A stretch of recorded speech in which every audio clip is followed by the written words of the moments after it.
do here is go back.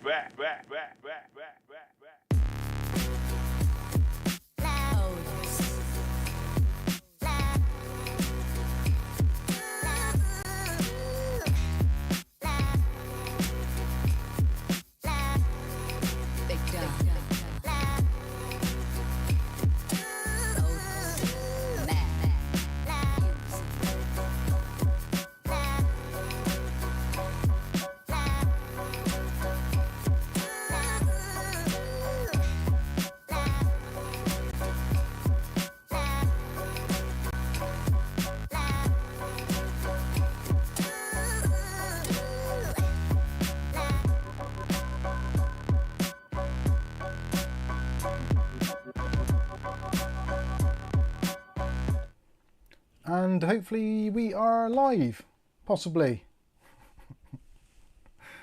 Oh dear. Is everything working? Can you hear me and or see me? Looks like it's okay. Let me know in the chat if you can hear me. Oh, just had far too much food. Live and synced. Excellent stuff. How you all doing? Let's make sure the overhead camera is working. Yep, that seems to be okay and relatively okay. Frame rate wise, can hear you too. Excellent. Sound is low. Should be okay. You might need to turn up your audio a little bit. Rick says all looks good in sync and audio is good. Old Man Withers says even all given the computer a whack, seems to be working now. Excellent stuff. See stream desktop, is that working? Yep, that seems to be working as well. Excellent stuff. Good evening, everybody. It is Saturday, the something of June 20th of June 2024. A little bit later starting today. Been doing some decorating in the house and trying to cram down some food before the start of the stream. Ate a little bit too fast, indigestion, never a good look. But hopefully we'll make it through without being too uncomfortable. Yeah, tonight's stream. Going to be taking a look at this. A bit of chicken tikka masala in my teeth. This is a open air test bed, which was kindly sent in to those lovely people, Aurali and Uglybob. Thank you both, much appreciated. And it was ordered a little while back, come from Amazon, but it comes from some foreign distant land and takes a little while to come through. So yeah, come through yesterday in fact, and I've been having a little play with it, seeing what it's all about, seeing what it's like. I've actually done a construction video already, so if anyone is considering buying this and they get the box and all the bits and they're not too sure how it all goes together, don't worry, by the time it arrives there will be a companion video so you can see how it all works and how to put it together, which isn't too bad, to be honest with you. I thought it was going to be harder than it was. The instructions are somewhat truncated, so there's a 6-step instruction pamphlet. Unfortunately it ends there. It's like there should be another side to the instructions to finish the build off, but there wasn't, so you have to kind of wing it a little bit. But if you're someone who's built a PC before, there's a strong chance you're going to be able to muddle your way through. And to be honest with you, there isn't a great deal to it. The hardest thing is really separating the screws into the individual kind of types, the hex heads, the half ball heads, the fine thread, coarse thread, and of course things like the motherboard standoffs, which are pretty obvious. Yeah, but it's a quirky little design. It's actually very compact. Considering this is designed for ATX motherboards, it is actually very compact. So if you're looking at maybe wanting to put together a little ATX or micro ATX or even ITX test bench, and you don't have a lot of room, which we don't here, clearly, this is probably a good choice. And you have the option of having it in the upright stand like this. And you've got a nice little carry handle on the top, so you can carry your rig around. Obviously it's a bit more difficult when there's a rig attached to it, but also it has got feet on the bottom as well, so you can have it in a traditional laid down effect. So yeah, whatever you want to do with it, it's yeah, it's pretty straightforward, and certainly is a lot more stable and convenient than using the cardboard box that your motherboard comes with, which if you've been with the channel for any length of time, you'll know that pretty much every BAS flashback video we normally use the motherboard box, but now we won't. We'll be using this because it's well, a lot nicer to do. So in tonight's stream we'll go through, talk about this a little bit more, answer any questions you might have on it or any suggestions. I've actually done a build on this already with an ATX setup, And there's a couple of little things which, for me personally, I didn't really like, or I wished I could have changed. So in tonight's stream, I'm going to be playing around with some other parts. I'm definitely going to be putting an SFX power supply in here, because that's going to give me a little bit more room.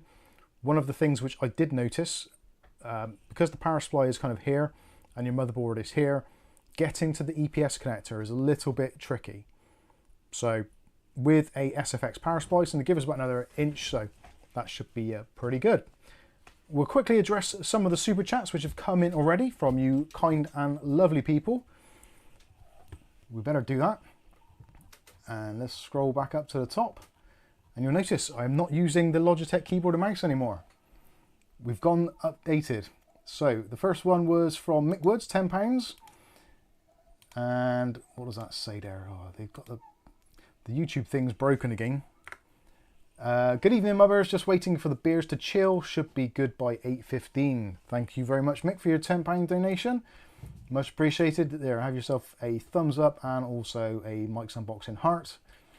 And there was another one there from Uglybob. The traditional disco humid disco. It is a little bit humid at the moment here in. Wow, I hadn't checked the humidity in here all day. Normally it's around about sort of 50. Maybe 55, 56. Currently, the humidity is at 70% humidity and 24 degrees. It actually doesn't feel that hot. I got a hoodie on. Kath's got a hoodie on, but she's vampire-like, so she doesn't have warm blood. Very cold, aren't you? Cold-blooded normally.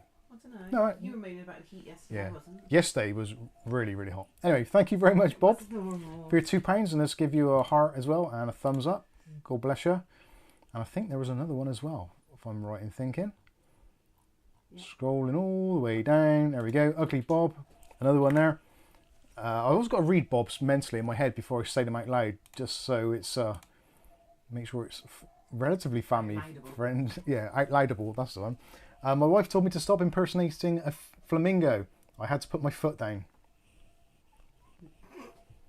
Wow. Thanks, Bob, for the £10 donation. Also, thank you for sending the ATX frame. Now, if you're interested in actually picking one of these up, which I think you probably should, they're actually quite cost effective. Although, depending on how you look at it, this is something which I didn't necessarily mention in the review, but possibly is something which we probably should expand on. And I actually mentioned it to Kath. And before we go into that, there's another super chat coming in from Aurali. Thank you very much, Aurali, who also sent this, and another £10 donation, so you can have a heart and a thumbs up. Thank you very much.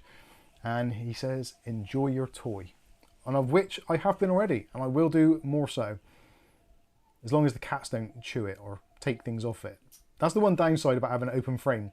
Your PC is open, because yeah, you might want to cable manage it just so the cats don't destroy it. We'll see. Not too bad though, to be fair. Actually, saying that, I could just put it out there. Like they don't jump up there. Now the keyboard and mouse is here, out of the way, so we're all good. What was I going to say? Can't remember. But, talking of keyboards and mice, so some of you may have noticed already, I am currently using the Ducky keyboard. This is the 06108. Currently in Bluetooth mode, connected to the PC behind me.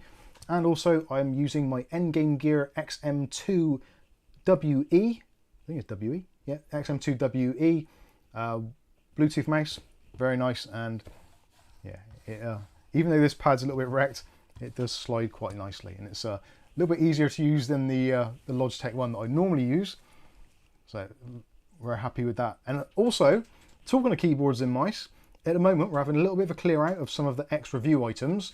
They are listed in our Discord, of which I will put a link in the chat for you right now. So if you want to head over to the Discord, go into the X review items channel, or room, whichever you want to call it. And there's a couple of things which are getting rid of at the moment. All of them are in basically pretty much A1 condition, new in boxes effectively, used for reviews and possibly a little bit of background footage, maybe some B-roll somewhere. But other than that, they are pretty much good to go. So at the moment, we're getting rid of the Techwear Exo Elite honeycomb mouse, lightweight, 69 grams. It's got a PixArt sensor in there, 1600 DPI. yeah, it's just a general all-round decent gaming mouse, very similar to the kind of like the Glorious Model O, I think it is. It's essentially the same as that. This one's going for basically next to nothing, so about, I don't know, 15, 20 quid or something, possibly even less than that.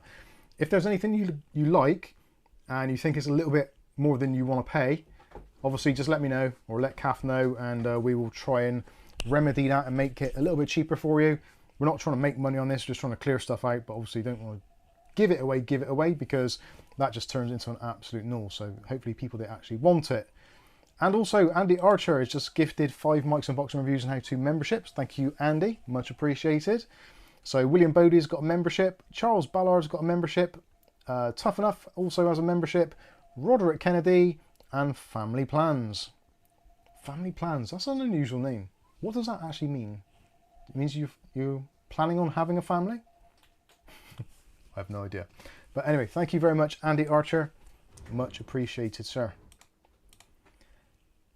Yeah, so TechWare Exo Elite, if you're interested in that, that's a good one. Also, we've got the TechWare Pulse Elite.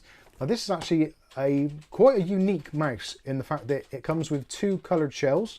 So you get a black shell and also a white shell, so it'll fit in with either if you're black themed or white themed setups. Also, it comes with sets of extra switches as well, so you can actually hot swap the switches out. It's also wireless. This normally retails for somewhere in the region of about 80 to 100 quid. Yeah, we're going to be asking a lot less than that. Less, I think about a quarter of that. Bit of postage, but yeah, if you're interested, that is also going to be in the room as well. Yes, Kath? Andy Archer, I don't know if it was meant to go on that donation really, but he did a joke after, so maybe you Oh, should read sorry, I that. didn't see it. Where was the joke? Just underneath. I had a kid's meal at McDonald's today. His parents weren't too happy about it.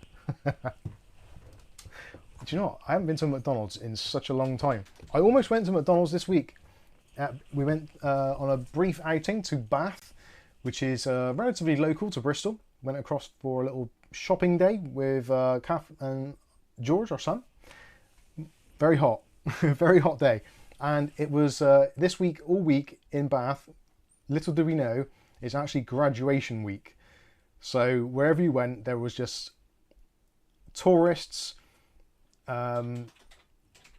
mostly Americans, lots of American families over to visit their kids who must be in Bath University or whatever the schools are right now. I don't know what the schools are, to be honest with you. But yeah, it was graduation day, so yeah, lots of Americans, and you can hear them chatting. It's quite funny listening to Americans speak if you're not used to it. Like, obviously we listen to Americans on YouTube and there's Americans in our chat, etc. But when you actually sat down listening to an American family talking whilst they're having their lunch, yeah, it's quite an interesting thing. Nice. Yeah, different. It was enjoyable. And Family Plans has come back saying what it was. Family Plan says, lol, no, I have 4 kids already, and originally I wanted a family casa, but YouTube said it was taken, so suggested Family Plans, and I just accepted it. Fair enough. Okie dokie. Just up a bit, there is Jonathan Robertson. Help. Jonathan Robertson. Is that for Discord? How far up is that? I can't see that. Oh, Jonathan. Help. Bought a 7800X 3D rig, and my 7100 XT is not detected at all. That sounds like a job for our Discord. Links in the chat description, Jonathan. If your 6900 XT is not being detected at all, it's a pretty good chance that either your power supply isn't giving enough power to the graphics card isn't plugged in properly. Other than that, you've possibly got your HDMI cable plugged into the motherboard rather than into the graphics card when it booted, so it's essentially disabled the graphics, possibly. Many things it could be. Like I said, link in the chat description. What are you doing? Have you put it in the chat? Yeah. You keep saying video description. Yeah. In the chat, there's a link for our Discord which you can join in. You can actually post some pictures of the build, and we can check it out, make sure the wiring's all okay. But you'll have to ask for permission. You'll need to ask for permissions to do that. Yeah. There we go. Jason Wood's question. I downgraded my processor from a Ryzen 7 5700 to a 56, and the performance is better. Any ideas why? Yeah, the 5700 is got more cores, but I think they clock the cores slightly lower. So because you've got a faster processor in theory with the 5600 with a slightly higher clock speed, you probably will see some games actually work out better. So that is reasonably normal.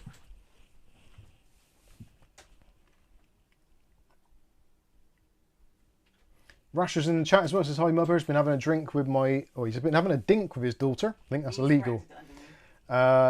Who's heading off to Barcelona tomorrow on her hollers with her boyfriend. Nice one Rasher, enjoy.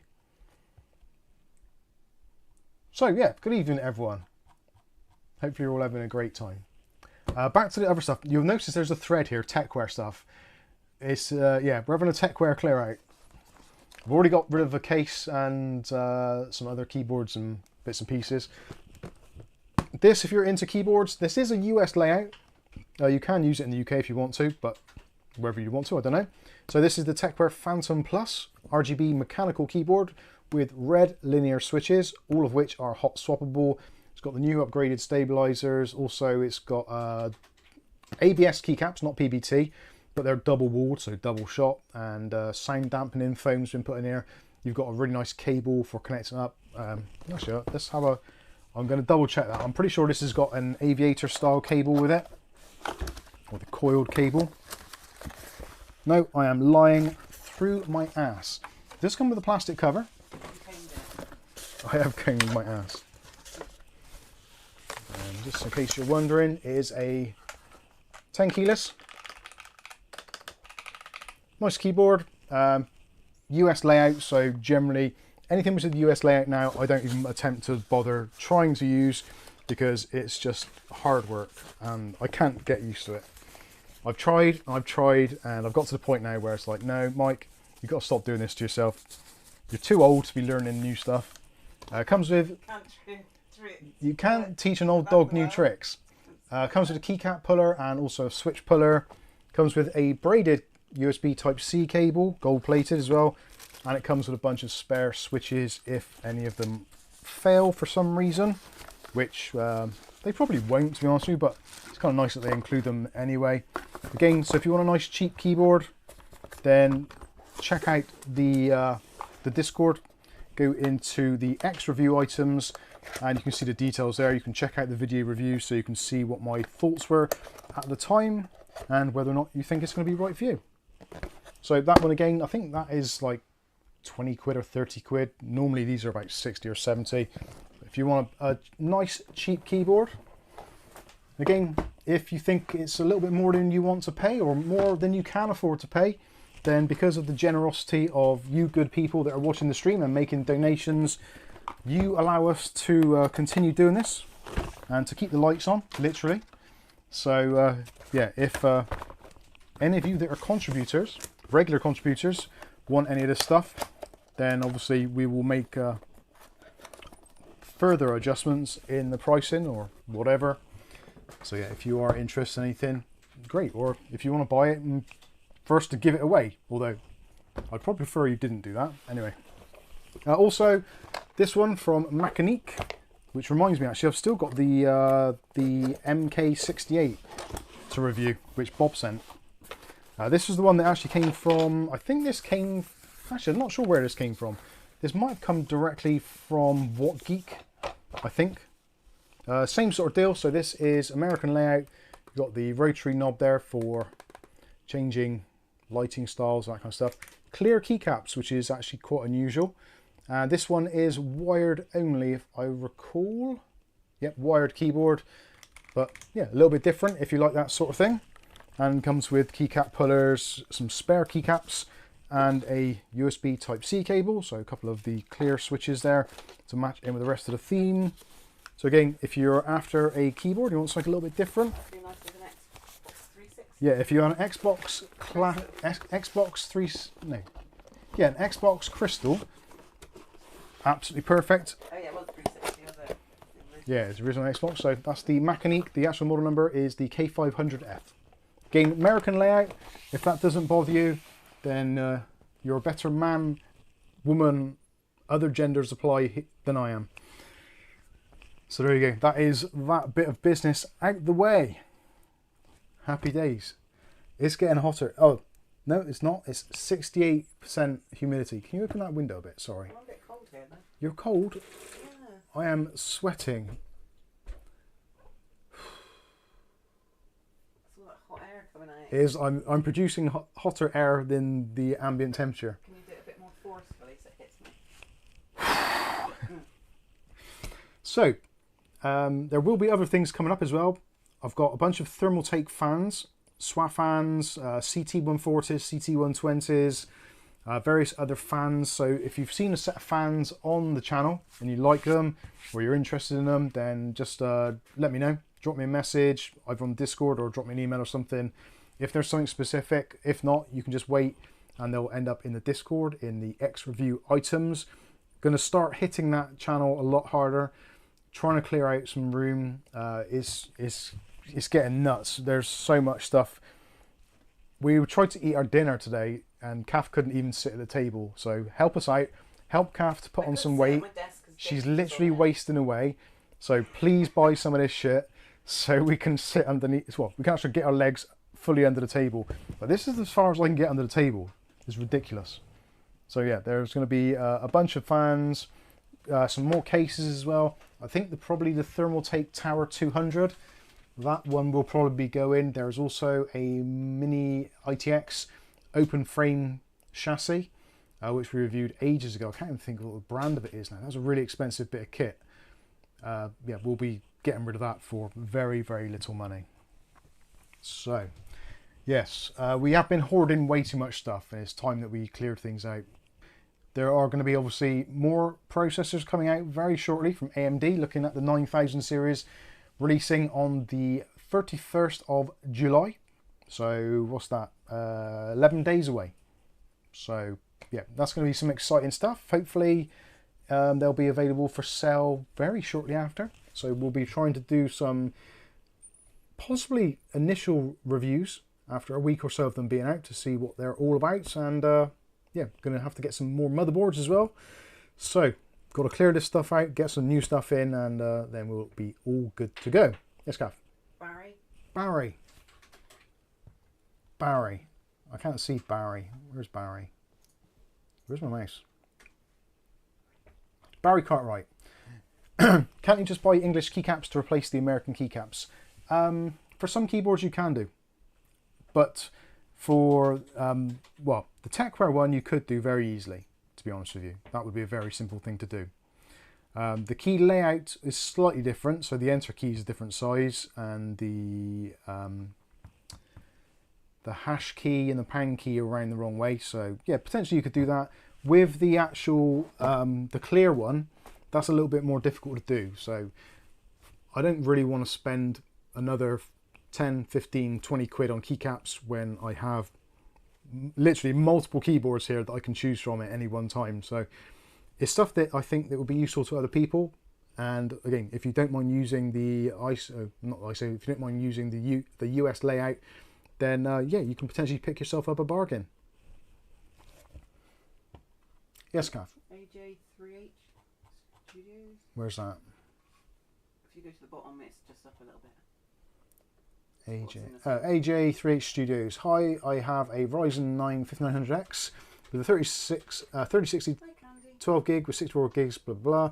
Is this an overkill system? Okay. 64 gig. Is this an overkill system, or should one upgrade the RAM? No, the RAM's fine. 32 gigs of RAM you'll probably be fine with, to be honest with you. 64 gigs of RAM is more for kind of content creators these days, or if you're doing some sort of modeling.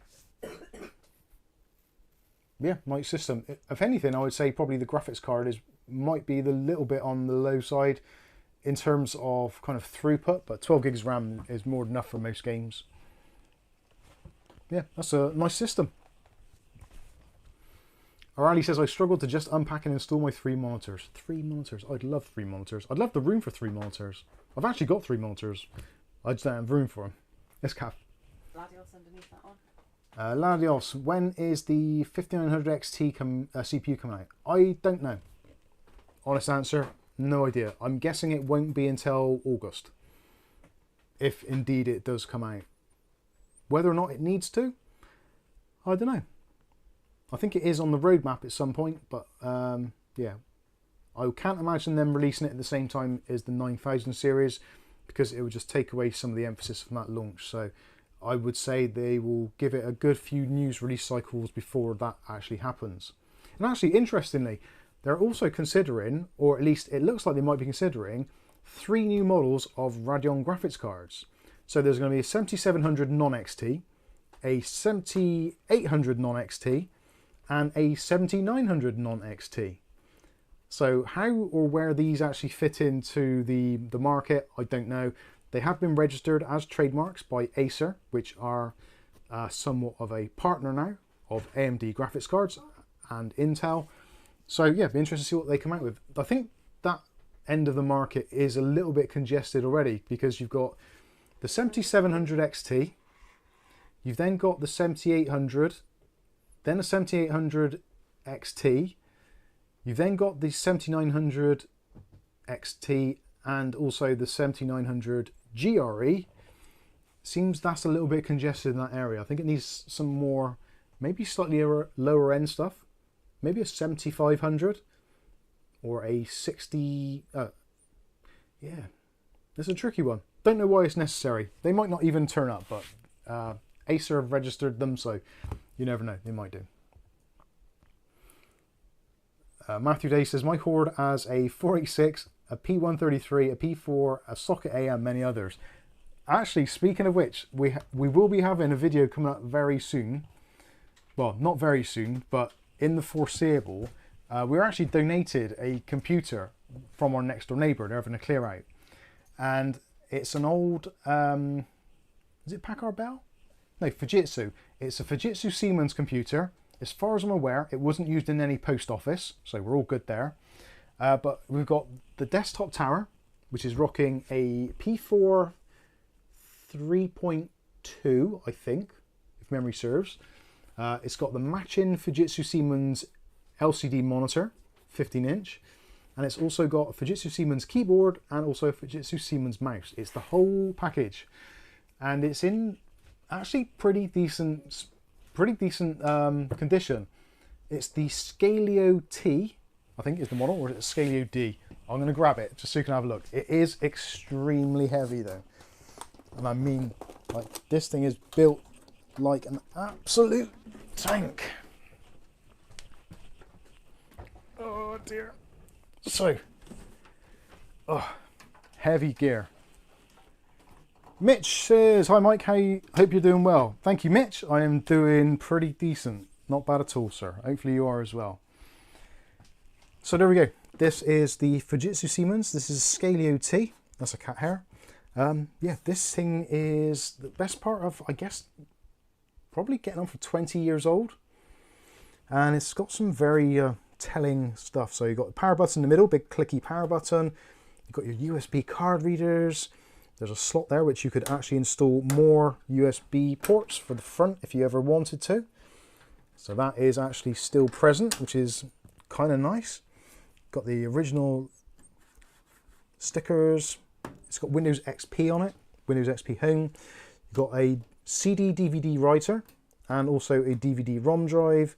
And at the top here, this is something which you don't see very often these days, is a lift up flap with Firewire ports.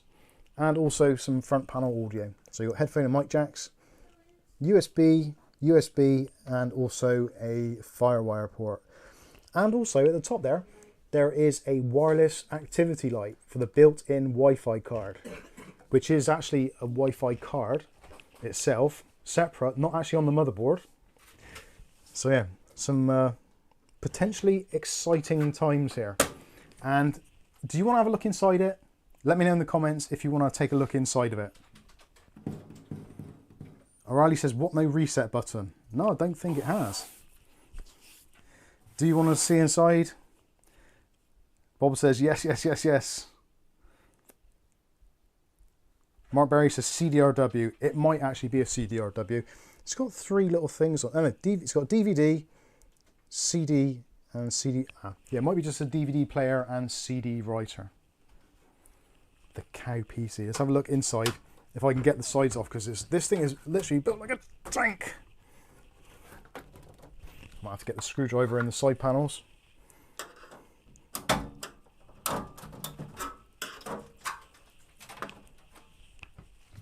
This thing is nuts. It does need a little bit of a clean up. A little bit of TLC. I'm honestly not too sure what I'm going to do with it, but it was a gift, so it's hard to pass up on these things. So you can see at the moment there is a drive which I've just thrown in to install Windows on. There is already a drive installed, which I think was like a 320 gig. Got the side intake for the P4, 300 watt power supply from FSP. Good power supplies. It's got a 9600 XT, 250 megabyte graphics card, and the fan still works on it, unbelievably. Don't slice your hands off. Yeah, I won't slice my hands off. So yeah, this is a proper retro-ish PC. There's even a modem in the bottom for dial-up. RAM is a little bit lacking, so it's got DDR400, and there's only 3 sticks in there, and I think they're 256 megs each, so 768 megabytes of RAM. So would have been nice to have a little bit more RAM in it, I think, but I might see if I can pick up some DDR400 RAM somewhere, some matching sticks, to possibly upgrade it a little bit. But I have installed Windows XP on there, Windows with Service Pack 2, and it all appears to be functioning. Need to install some chipset drivers and things like that, but in terms of the functionality of the system, it does appear to be fully working. I was concerned about the graphics card because they're notorious for the fans failing on them, because it's a tiny little fan, about 35-40 millimeters, very small fan, very high RPM, normally either noisy, broken, or not working. But this one's absolutely perfect and very, very quiet. Is it capable of playing Motocross Madness? I think it will play Motocross Madness. I'm pretty sure it's going to play Sims 1? Sims 1, it'll play easy. Yes. Carmageddon will be running on there. The idea, I think, really was to get this set up and have it as like a retro gaming PC, but it's so big and bulky, so I honestly don't know where I would keep it just for doing that. But I think it'd be nice just to kind of have a little bit of a look back at some older games. And there's one game that I really want to play, and that's Need for Speed Underground, the first one. I love that game, absolutely love that game. Trying to get it to run on modern hardware is problematic. Although saying that, there is a new RTX version of it out, or coming out, so yeah, I've not been able to get that to work either. But yeah, an interesting little PC. And again, it was a donation, it was free, so yeah, it's always nice to take a look at these older things. Ah, the motherboard, yeah. Hard drive is loose. Oh yeah, the hard drive, that was intentional. There is a hard drive actually in there, but that has still got the data on from the owners. So I will be either destroying that or giving it back to them. See if there's anything they want on it. I don't think there will be. Pretty sure they've gotten all the data off it. The motherboard is a very good question. It doesn't have any... It's green. The motherboard is green. It is very green. I'm looking for some identification marks on it, and it doesn't seem to have anything. It's got a brown piece. It's got a brown AGP slot. Yes, I think that's an AGP. I'm not even sure what slot that is actually. Yeah, I think that must be AGP. Or is it? It's really confusing when you haven't seen these slots for such a long time. I'm going to take the graphics card out so we can have a quick look. I know this wasn't scripted, but we're going to have a look anyway. Because I know some of you are really into the older retro PC stuff. So. I will. I wonder if the model name for the motherboard is underneath the graphics card. Is that the graphics card? That little Yeah. So this is the graphics card. So you can get an idea of how old this is. It's actually still got the ATI logo on. Let's give you a close up of that. Oh, so sweet. I'm pretty sure that's an AGP graphics card. It does look like it. Do you have 3.5-inch floppy? I Nudge, don't. nudge, wink, wink. And on the back, yeah, Radeon 9600 XT, 256 megabytes, vid stroke Vivo. So that means it has multiple monitor support because you have got VGA, DVI, and also S-Video. Although it looks like that's a specific type of cable. 100% AGP. AGP, I thought it would be. Right, so motherboard wise, again, I have no idea. It doesn't appear to. I'll get the camera around so you can actually have a look for yourselves and see if there's anything in there that is identifiable.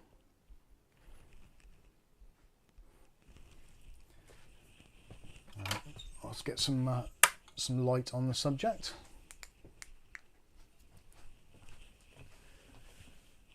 I cannot see anything obvious on there. Normally there'll be something written on the board either by the RAM slots. There doesn't appear to be anything obvious there. No, nothing there.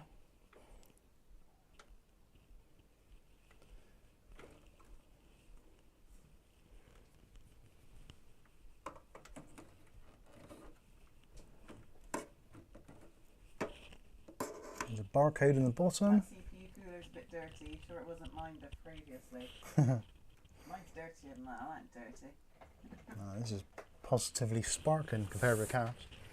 Yeah, there's actually no markings on this board at all.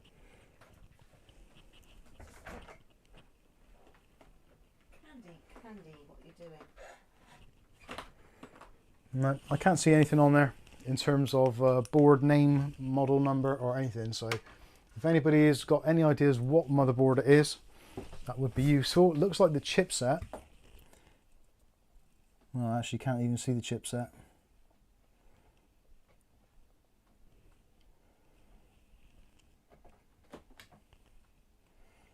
No, there is nothing on there whatsoever. I suppose I could fire it up and have a look, but that is, I think, going to be something for another day.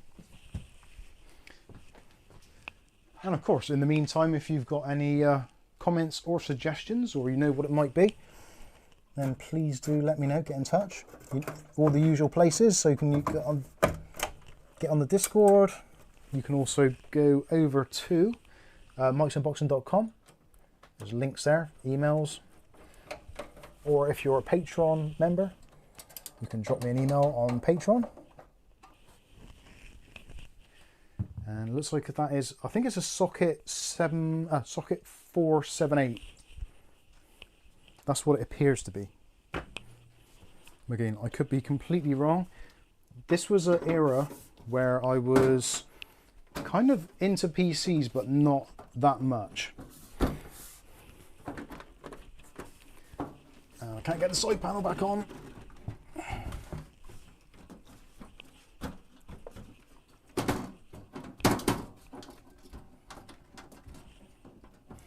Mark Gaines asking, hello Mike, have you built in the Ions Flow tempered glass PC case? It's on Amazon for $79.99. Thinking of getting it to upgrade my case. I haven't, I don't think. I would have to have a quick look to confirm that. Oh, remember the horrible roommate? What's that? Getting those case sides. Oh god, yeah. Got to try not to fart now while you lift it. Oh, too late.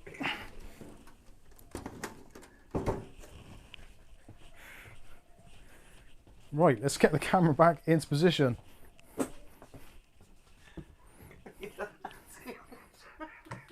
Hey? Let's move that around a bit. There, that's close enough, I think. Actually, did I? Oh, bloody hell, I zoomed out, didn't I? I've got to now. Hey, hey, hey. Oh, that camera's pissed now. Sorry.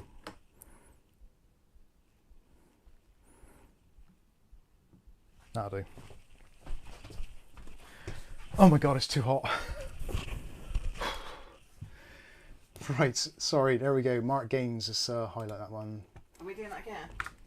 Yeah, go on then. Yeah, because I kind of missed that, didn't I?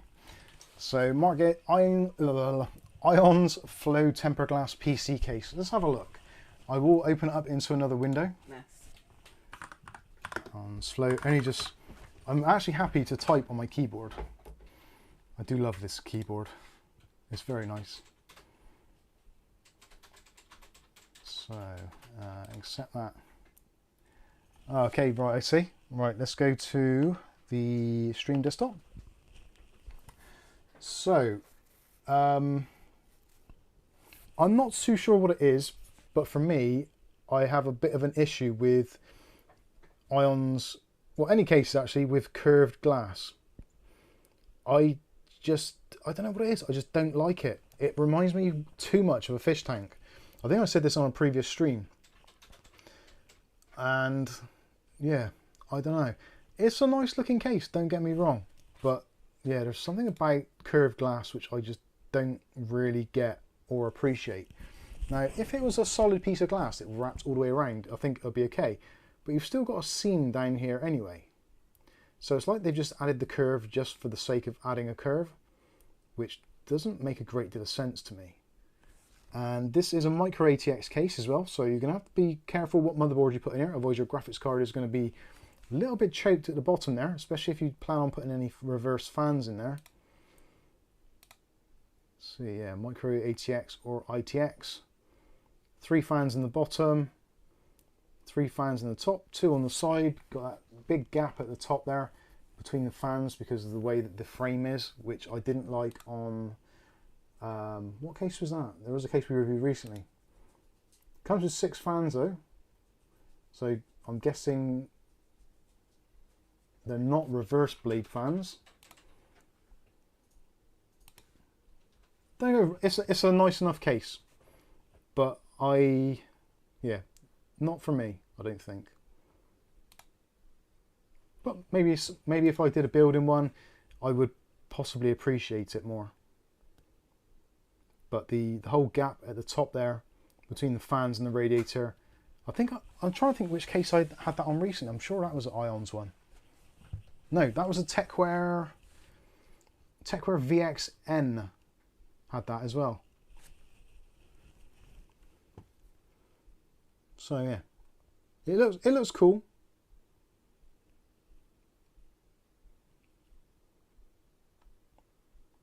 But yeah, I don't think it's something that I would potentially be buying. Sorry, I can only be honest. I know you've just sent a super chat, and you probably think I should be a little bit more positive about it, but I can't. I cannot be. It's not my thing. It's not my thing. But if you get it, post some pictures on our Discord, and I will be proven possibly wrong. It probably looks really nice when it's done, but I don't know. There's something about it I just don't really like.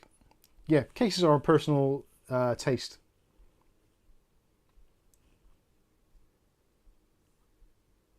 Aurali says, I like the corner pillar on a case with front and side glass panels.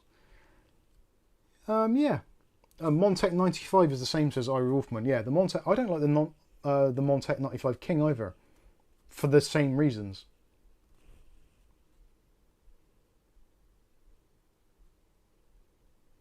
Rasher says it's like a modern TV, less border and more glass. Yeah, that's true.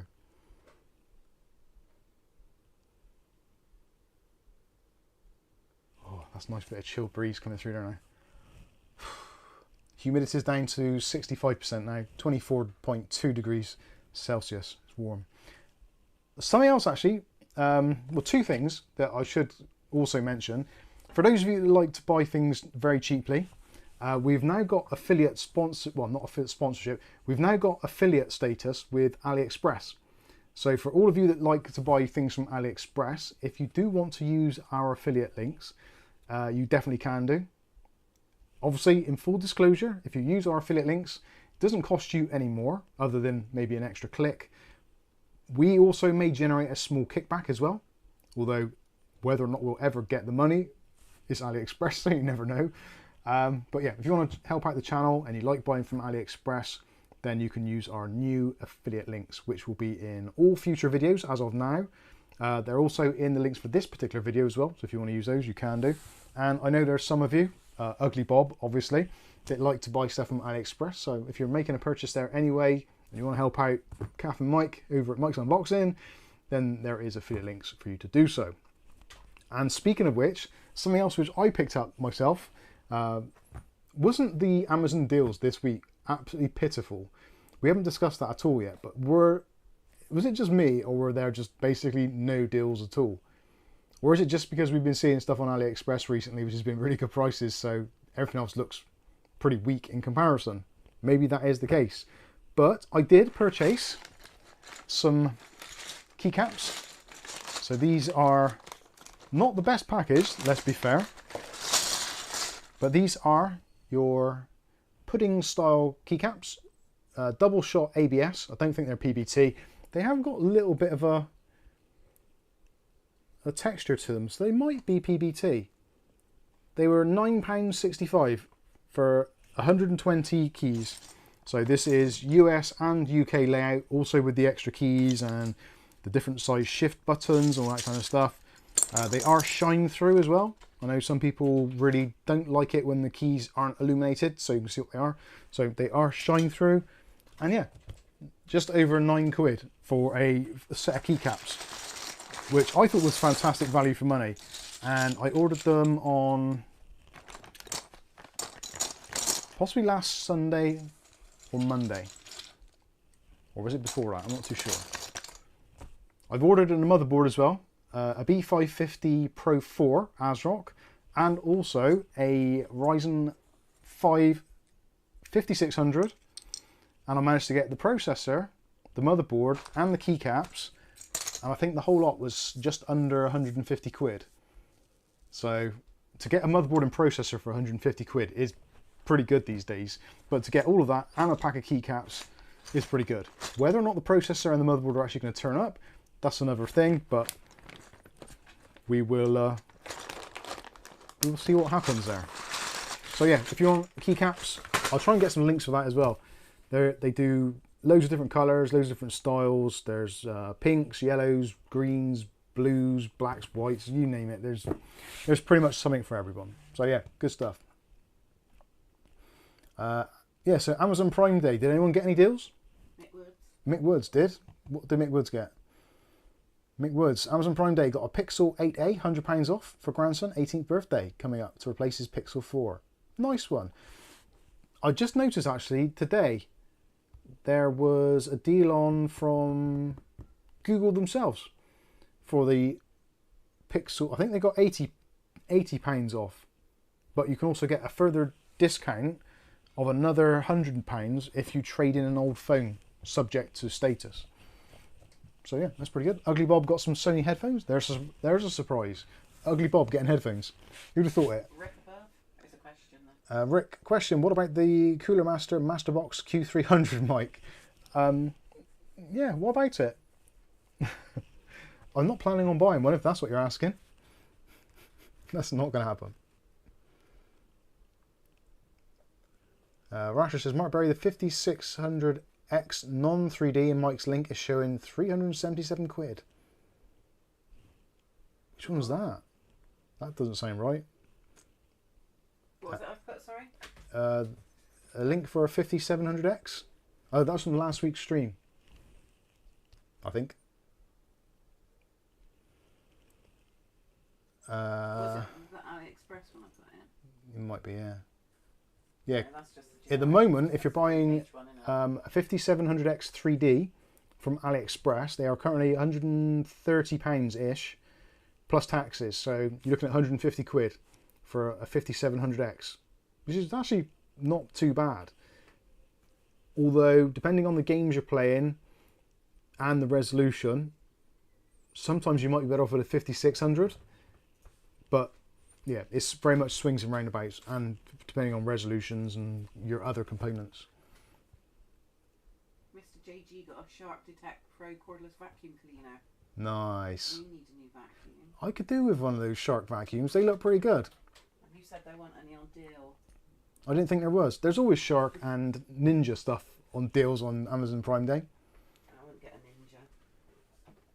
That everybody was kung fu fighting. Not after that air fryer. Ugly Bob says, I thought the humidity would have gone up after that trouser trumpet. No, it's not warm enough. 64% humidity. It's going down. Aurali says, test bench review. Yes, let's get on with that. That's what I've been meaning to do. So let's take a look at the test bench, because I know there's going to be some of you who are actually really interested in this. So, like I said, this is for ATX motherboards. You can use micro ATX as well.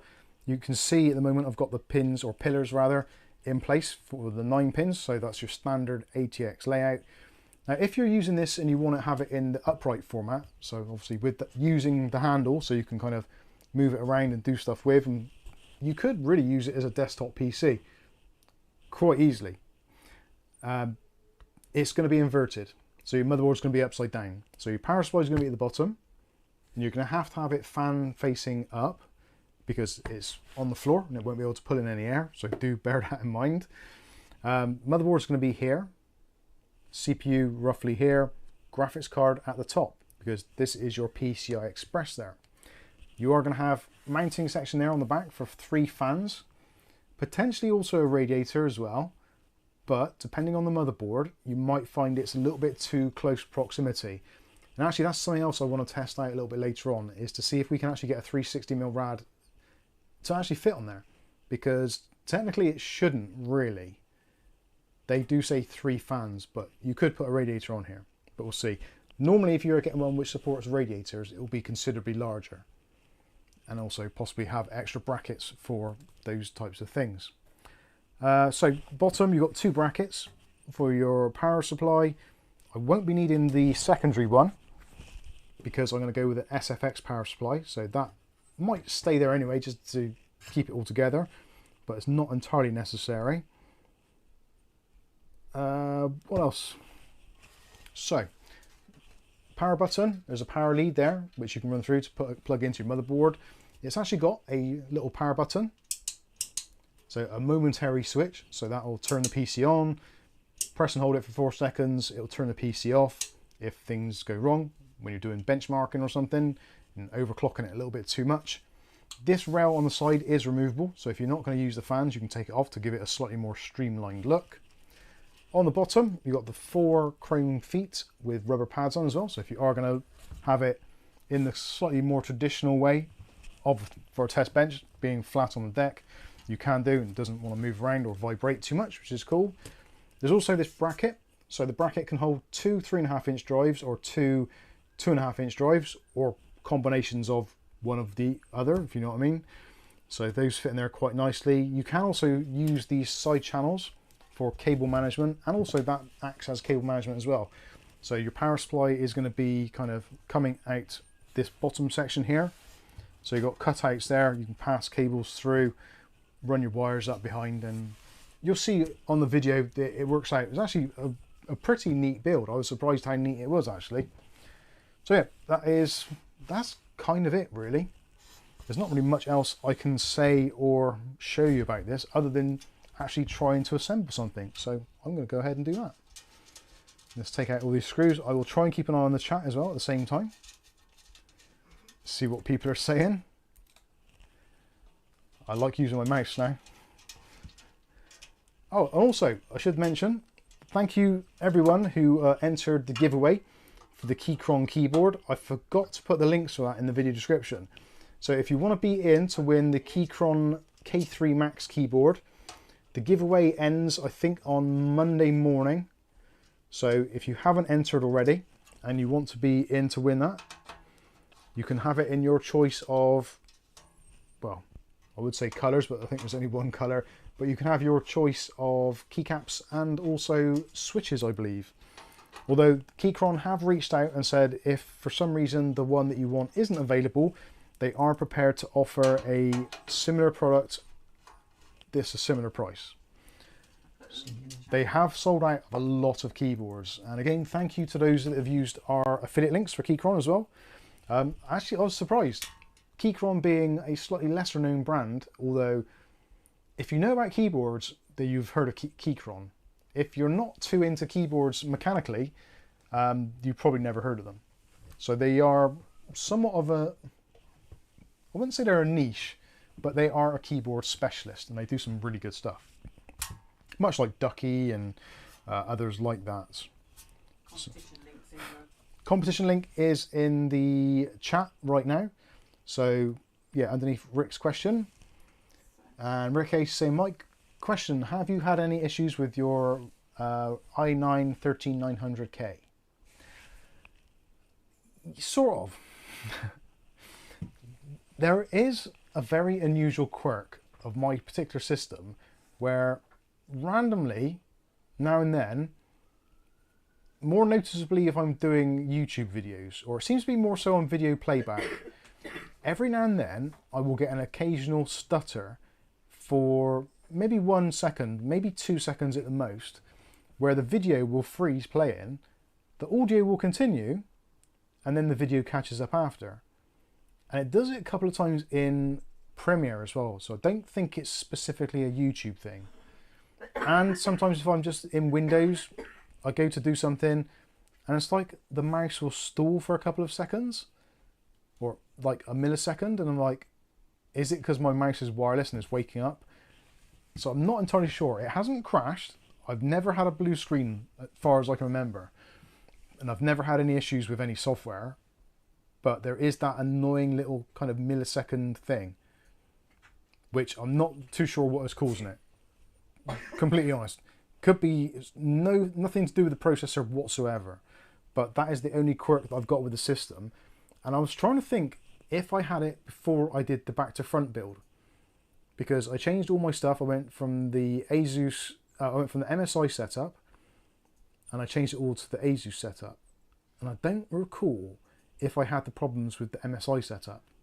So whether or not it's something which has been introduced with the new motherboard and graphics card, I'm not too sure.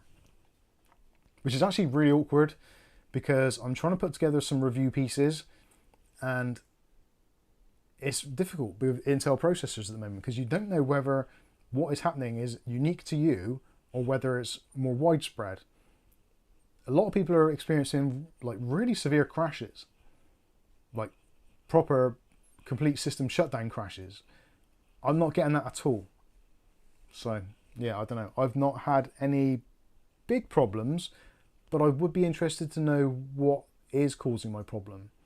But because it's such a unique setup, especially the way I've got mine set up, I can't just swap out parts and figure out if it is something else in the system.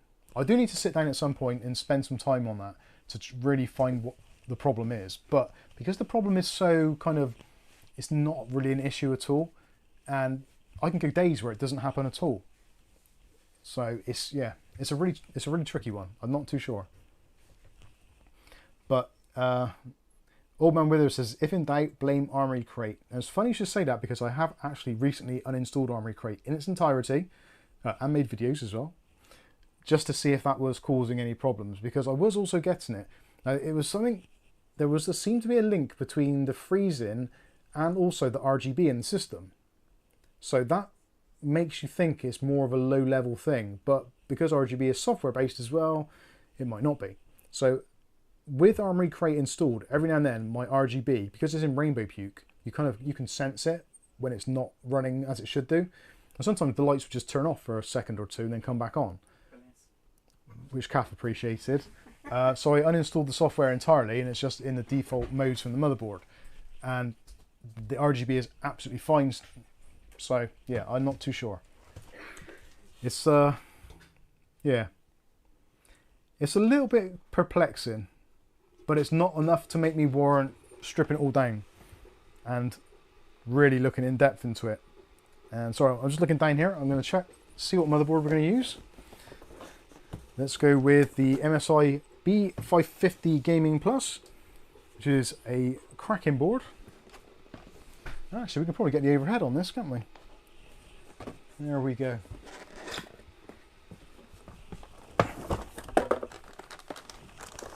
Let's grab the motherboard. Do you know what? I was messing around with this the other day and I was going mad trying to find the Wi-Fi antennas in the box.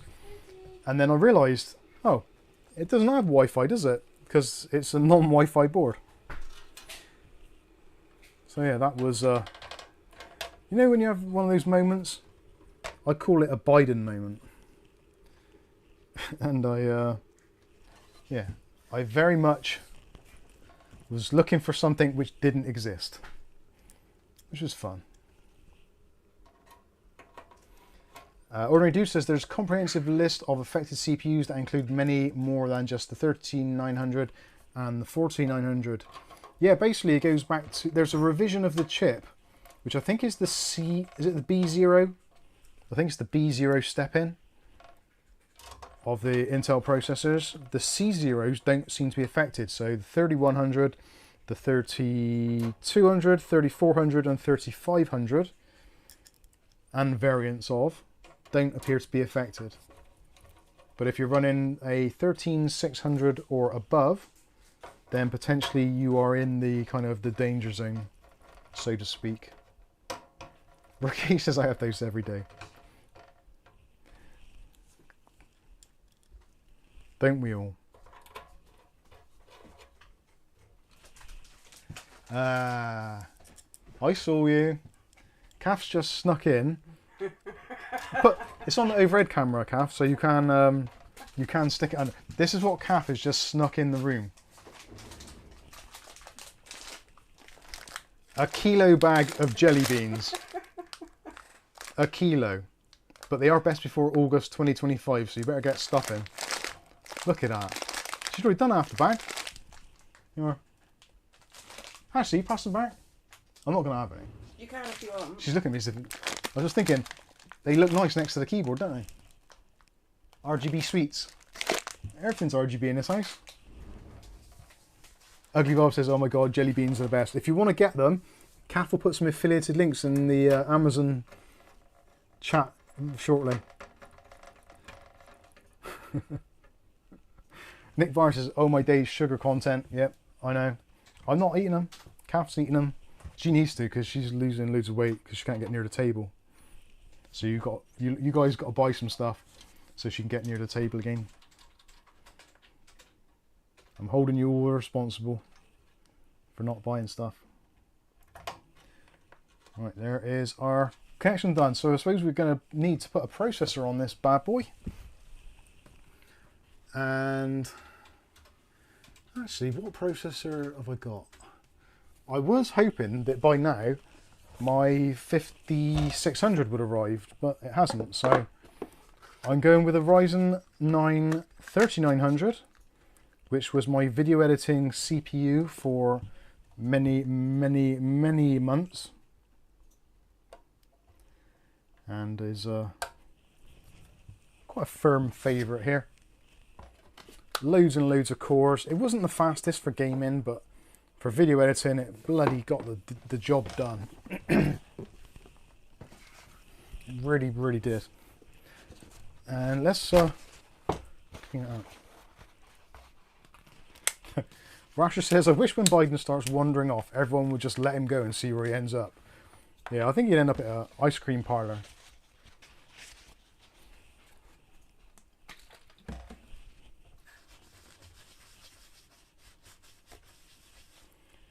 A little bit of a clean up and some IPA.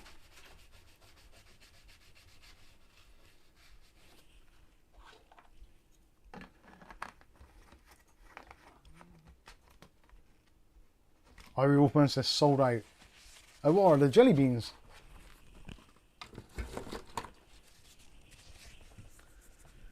Right. Power supply. Let's get a power supply. I'll put it back onto the main camera when I go and get a power supply in a minute. And get some fresh air. Otis! Oh, he's so scared. What size is that? 850 watts. That'll do.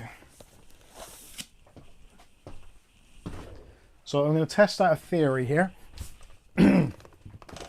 Because I think I would prefer to use an SFX power supply for this. There's a couple of reasons why an SFX power supply actually makes more sense here. The first of which is it gives you a little bit more space, like I said earlier, by the EPS connection at the top here. Also, small power supplies will almost always have smaller cables. So we're not going to have so much overhang to mess around with. And for this one, because this is the Thermaltake Toughfan SFX 850, it's going to have all the right connections for future graphics cards, PCI Express Gen 5 and other ones going forward. It's got a load of power and it's very, very quiet, which is why I always use this when I'm doing BIOS flashes, because it's one of those that I can just do a update or do whatever I need to do on a computer, and I know it's not going to be causing me any grief, and it's going to be absolutely fine. Now, the only thing is that cable actually going to be long enough? I think it will be. I think it's going to be absolutely perfect for this, to be honest with you. Using the GameMax gold rated 550 watt on here was a little bit problematic because A, it's a little bit too big, B, it's a little bit noisy, and also it's a little bit low on voltage. 550 watts kind of can get the job done, but if you're putting on slightly bigger graphics cards with slightly thirstier processors, it can get a little bit out of hand, and actually quite quickly as well. So we're going to go with the SFX power supply, I think, on here. It should make life a little bit easier. Oh, someone said about... Oh, I got a cat hair up my nose, I think. IPA, booze, lol. Yeah. Oh, booze. Remember booze? You had a beer this week. I have had a beer this week. I have been guilty this week. I have actually... Well, not guilty, but... we went out to Bath, which is relatively local to Bristol. And we went out for a Italian meal, which was very nice. And what was I going to say? I was going to say something pragmatic then. No, it's gone. What was I going to say? Oh yeah, went out to this Italian restaurant, and the Italian restaurant actually owns the ice cream shop next door as well. It's the Real Italian Ice Cream Shop if you want to look it up on Google. It's in, is it York Street Cafe, isn't it? I think it's York Street in Bath. And yeah, really nice little Italian restaurant. And also... Go through by the Abbey and you can split off either way. Yeah, go across the square and turn left, or... It's not far off the Abbey. So that was a bit of a pain in the backside, because that is where all the schools were having their pictures taken outside the Abbey. Yabby Creek. Yabby Creek. Actually, I'm going to attach this bracket onto the back of here first, I think. So that is going to go inside of here. There is a little receptacle there. So yeah, it's nice. And yes, they did, William. Sorry, I was caught up on something else then. Ah. I was just wondering which way. Yeah, this is going to be fine either way, isn't it? I was worried that the bracket might limit my choices of where I could actually put the power supply, but it doesn't appear to make any difference at all. So that's really good. Now, if you're planning on doing this for yourself, you won't need this bracket, or it's unlikely you'll need the bracket, because you'll probably use a regular ATX power supply. You should mount the green motherboard on the test rig. I'm not touching that thing. It's pretty filthy.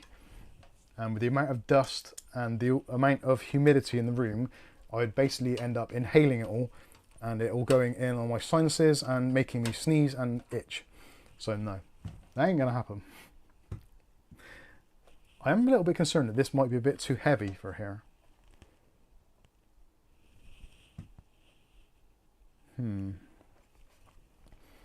So I can mount it that way now, because there's going to be enough room at the bottom where it'll still be able to grab some air. I think I'm going to do it this way anyway, just for safety's sake. Although, in terms of wiring, the power cable is going to go in there at the top now, which really I would love for it to go that way, so that all of the cables are kind of towards this bottom section. Completely a aesthetic thing. It doesn't really matter which way I do it, it's going to be kind of round the wrong way. So I'm going to mount it in with the fans facing up to start with, and then I'm going to do a little bit of a test fit with the cables, see if the cables are actually going to be long enough, and whether or not the cables will reach to the graphics card. Because if they won't reach to the graphics card, then this isn't going to happen anyway.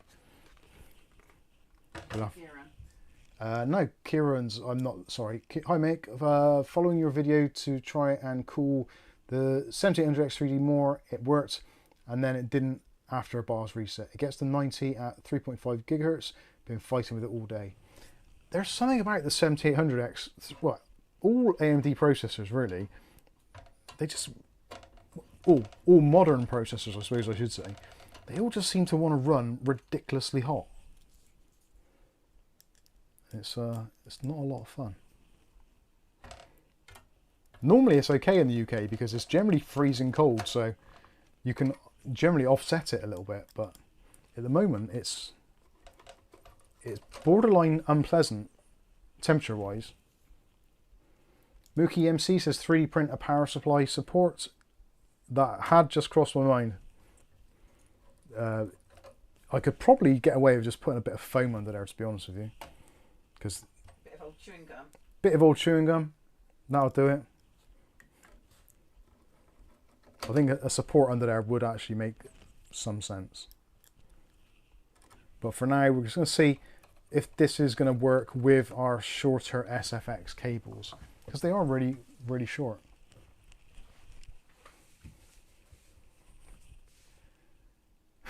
It probably is, Kieran. Rick H says Amazon US has that same test bench for $39.20. Might just get one. Yeah, we put the link in the video description. In America they call it the Miningeek test bench. The UK version is Giyifang or Giyifang. Something I basically cannot pronounce, as you've probably guessed already. Right, power supply cables, please, please fit.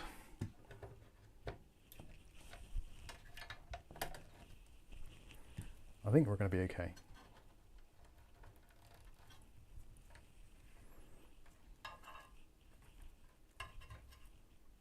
Yeah. Actually, yeah, I think that's going to work out very good. Although these cables are a little bit weirdly intertwined. We should be fine. Of course, if you wanted to really go really into this, you could go to someone like Cable Mods and just use your particular brand of power supply, go into their website and just put on there which ones you've actually got, and you could make some custom length ones which would fit like absolutely perfectly. A little bit of overkill, but if you want to do it, you can. So now with this, with our EPS connection, we've actually got a little bit more of a fighting chance of getting to the connector. And also being able to run it down underneath and through to the other side. Very nice. And maybe even poke a little bit back through there. Yeah, we can pull that through.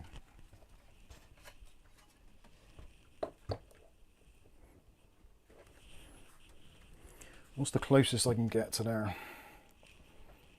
Okay, there.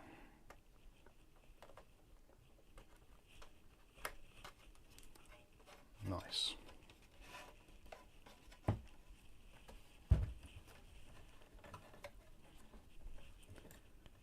Kind of want to bend that around there really, but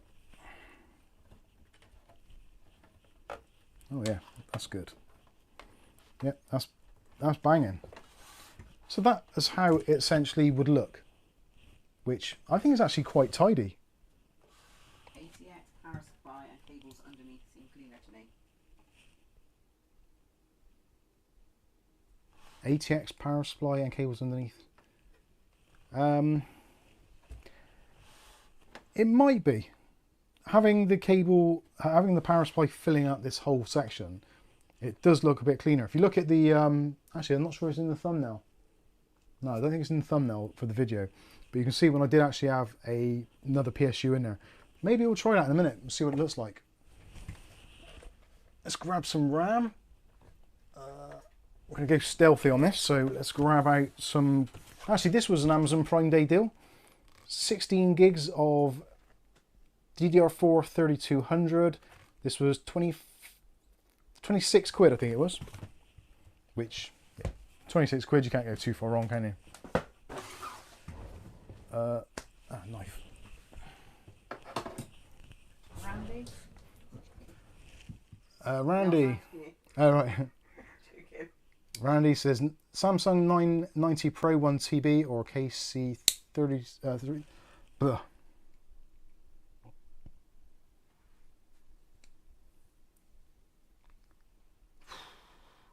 That's a difficult one. So, I would be tempted. Well, I don't know. It depends what your needs are.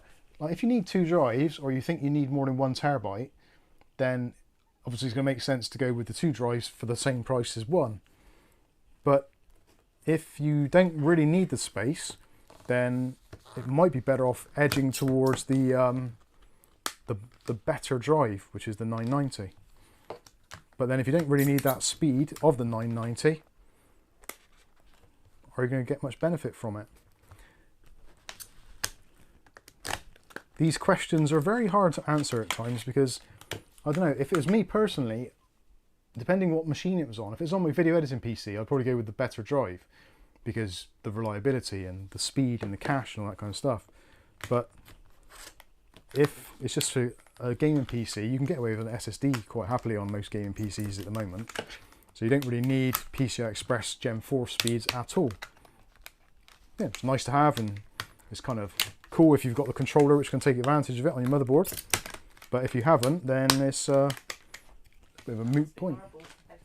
Sorry, headphone users. My apologies. I thought I could hear noises. They're not just coming from my head.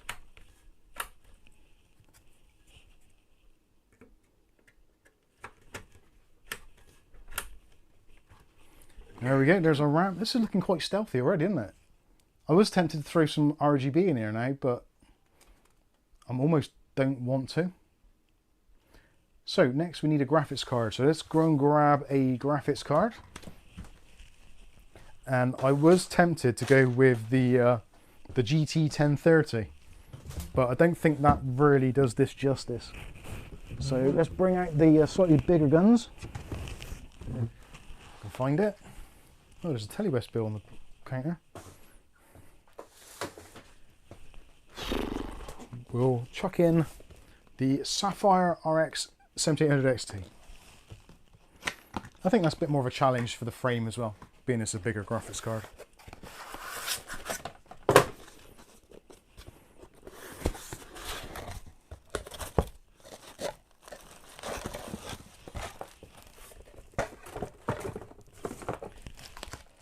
It's not getting any cooler. The humidity has gone up 65% now. The temperature's dropped half a degree. It doesn't feel like it. So open up that. Actually, do I want to put a drive in here? Have I got a drive I can stick on here? Don't think I have. I know what I can do. I will put a SSD in the back.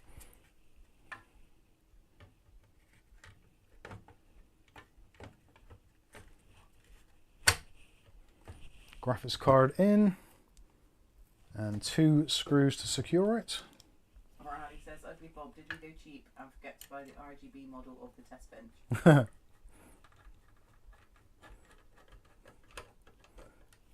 Something actually which is very nice about this is the fact that because the frame at the back is completely open, there's not going to be any problems with your HDMI or DisplayPort cables not being fully inserted, which I cannot believe how many people come onto our Discord when they're getting no display on their computer and it turns out to be the monitor is just not plugged in all the way. With the monitor cable, yeah. So, what do you think? How's that looking so far? Yeah, that's quite stealthy. If the cables don't reach, I will cry. Big boy tears. Where's the power supply box? There. Actually, let's pack some of this stuff back away because there's very limited space in this little tiny room.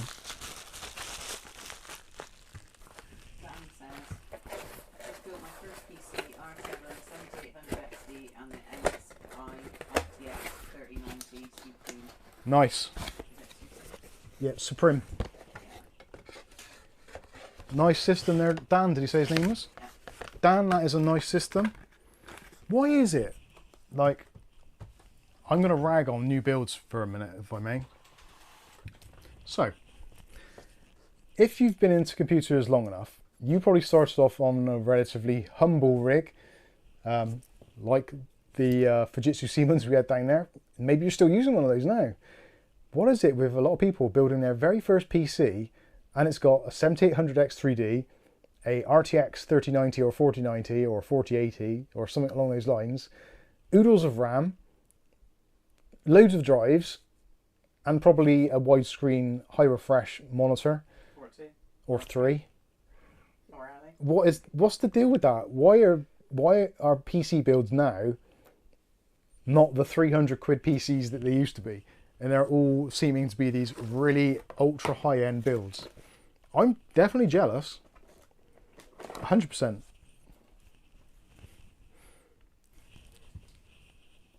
I'm not sure if it comes across, but I definitely am. What's this? Graphics card. Yep, we want one of those. Is there 2 of those in here? I don't think there is. Will it run CrowdStrike Falcon? What? Will it run CrowdStrike Falcon? If I knew what that was, I would... That's that thing that crashed, wasn't it? Oh, yeah, of course, yeah, the virus thing. Heard of until then. Yeah, yeah. Who's never heard of CrowdStrike Falcon? Me, obviously. Until it was in the news and destroyed basically most of the computers around the globe, apart from obviously sensible people who don't use that kind of shit. That, yeah, I'd never heard of them before. So when you hear about it and it's like, oh, okay, so this is a new thing then. I've never heard of it before, let alone used it. Dan says, in my defence, I had a pre-built for 4 years. That's RTX 2070, but wanted to build a decent rig. fair enough. As long as it's not your first one, we'll give you that. Tony says, because PC have moved from a hobby to a full entertainment system. Oh, machine. Actually, that is a very good point. Yeah, the modern PC is far from being the kind of the homework stroke office PC that it used to be. It's now a complete kind of console killer, isn't it?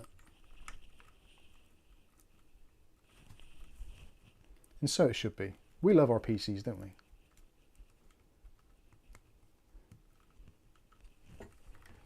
Now you shouldn't do this. Pigtail graphics cards, really. But this is for demonstration purposes. I'm actually struggling to get this in. That's probably a good reason not to do it, actually. The graphics, if the cables are fighting you, it's God's way of telling you, don't do this. It's a bad idea. But it will be fine. Let's get some cable ties on this. And I'm actually quite pleased to say it has reached, and I should be able to cable tie that around.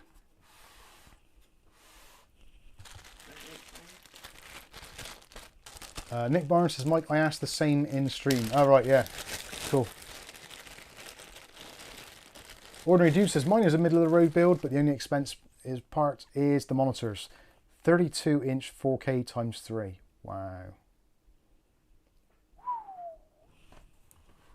That's a lot of money. Oh, I just bent the metal there. That is one of the downsides of not having the right power supply in here. It does leave some of the metal a little bit, well, lacking in support, I should say. So now I can plug that into there. And actually this now could genuinely be an actual test bench setup, because the cables are all going to be in the right places kind of pretty much anyway.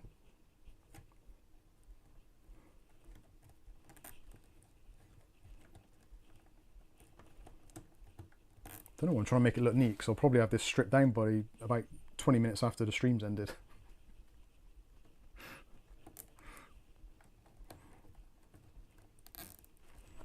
Cable ties, cable ties. I love cable ties. Cable ties are great.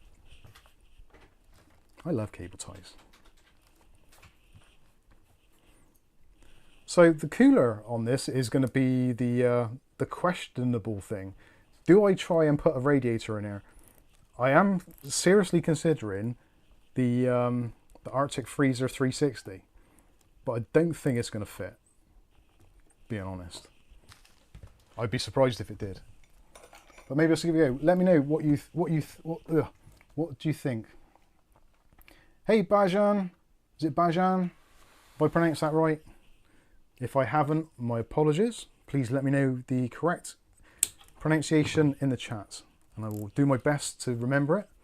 Although I am a somewhat aging Bristol English person, so my recollection isn't always the greatest, but I will do my best.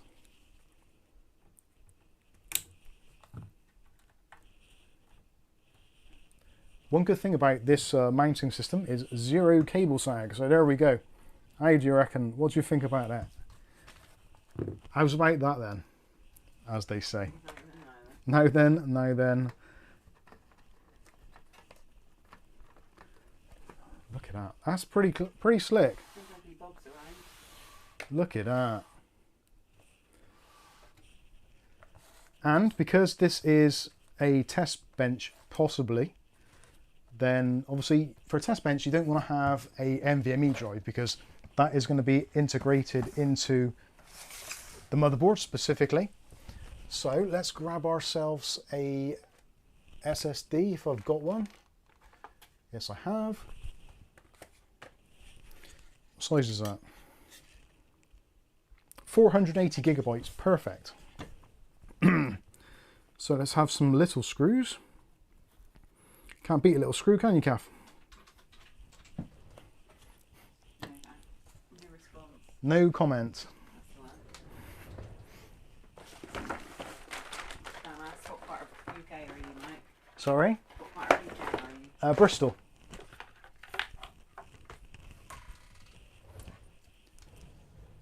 Yep, southwest Bristol. Bayesian. Oh, I went a million miles off, was I? Bayesian, I said, didn't I? Yeah. Bayesian. Okay. Thank you.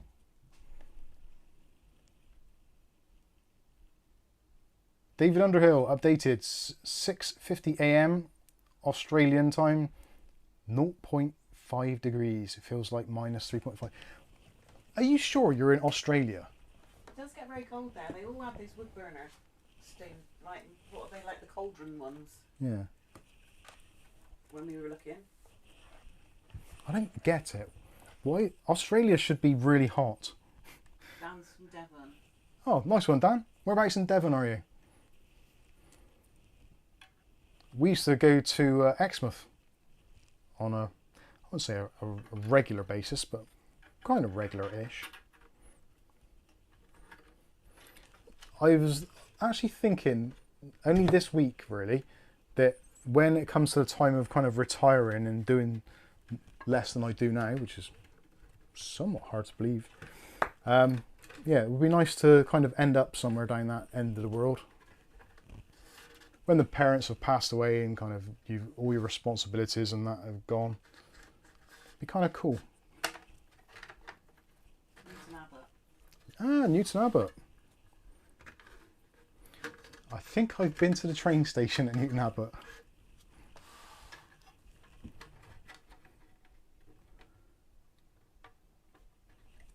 Right, so let's plug my SATA cables in, or SATA as it's known.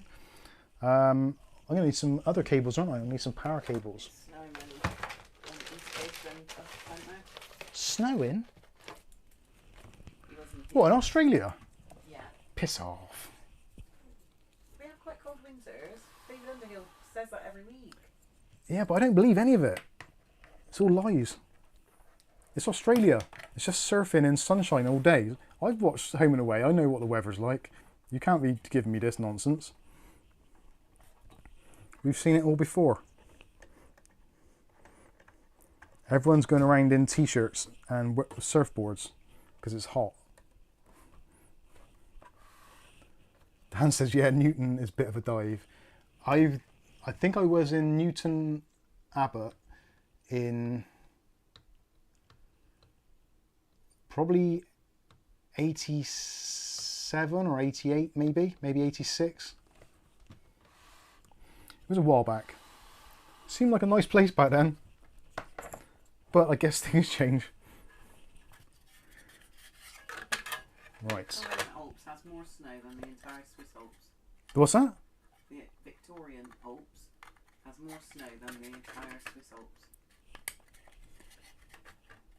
That's Australia, yeah? Victoria, yeah. Nah. Assuming it's Victoria. I don't believe it. It's Victoria. I don't believe a word of it. Oh, I've put that the wrong way now. I just set myself up for a fool. It seems hard to believe. Don't you think? You with me, Kath, or not? Not really. No? They're just cold. Okay. They wouldn't have those wood stove things, would they? What are they called? Argo? No, they're like cauldrons. They always have them in the middle of the room, don't they? That's a steamer for like sauna. It's not. In the After they've got out of the hot sea and been sunbathing, they go home and have a sauna because it's hot. Dan wasn't even a thought in '87. Sorry. I know the year almost exactly because at the time somebody I was with bought a record. Exactly. Yeah. Well, 3 years apart. It was the year that George Harrison brought out a solo single, so obviously post Beatles, and it was I think it was I Got My Mind Set on You. Yeah, that was it. So whatever year that was released, that was when I was there, because that was what was bought in the shop. And then I remember having to go to one of my mum's friends' houses.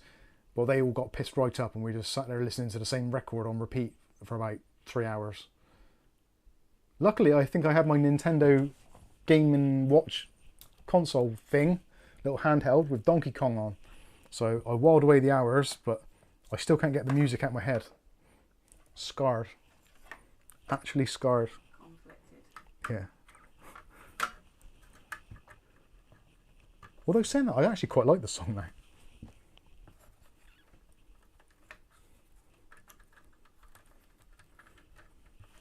There's probably a certain demographic who are, at the moment are humming that in their heads now. Thank you, William Bodie. Does this CPU have video? No. It don't.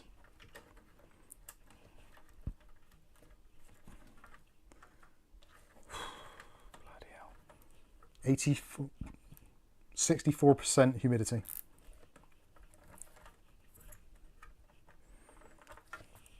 The stupid thing is, we've actually got an air conditioning unit in the garage. In the garage, we haven't got a garage. In the shed, there's actually a proper air conditioning unit, which I almost killed myself trying to bring home for Kath when she was ill. How many years? That must be like knocking. It's like 20 years ago. Yeah, it's probably just full of spiders now, like everything else in the shed. Oh, sod it, that'll do.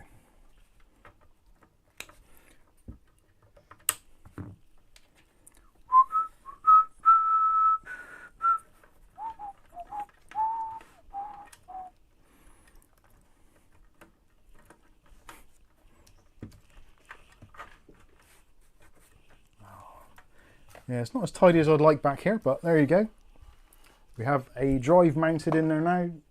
We've got the cable in there with some extra SATA plugs on, so if you ever need to plug in any other drives, you just snip the cable ties and plug in other drives. But that is pretty much a fully assembled system, I think. Yeah, I'm pretty sure that is a... Sorry about the noise I make. Probably not as bad as the screwdriver. Yeah.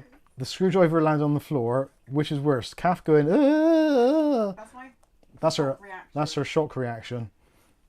Don't get in a car with me because I do it constantly. if Kath's in the car driving, or you're driving a car with the Kath in, that's all you hear. Ah! People put Ah! Oh dear. Rick H says, Mike, I just ordered one of those. Awesome. Can't wait for Mike to make his first bang. I bet it did scare Otis. He's gone to sleep. I don't know where Otis is, actually. Have you done it yet? Done what? Finished. Yeah, finished, I think. It's working. Well, I doubt it. I built it. I'm just deliberating. I'm just thinking in my head what I actually need to plug in to get this to have a signal, or to... Oh, I haven't got a cooler. That was the cunning plan, wasn't it? To turn it on without a cooler. Let's see what we can do. So I'm going to try and fit a 360 AIO in there, which I don't think is going to fit, but we could be pleasantly surprised.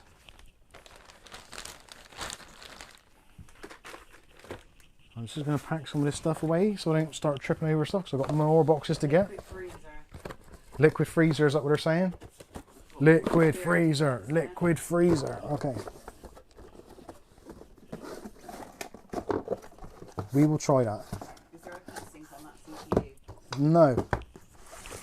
There definitely isn't. Right, I'm going to get a drink.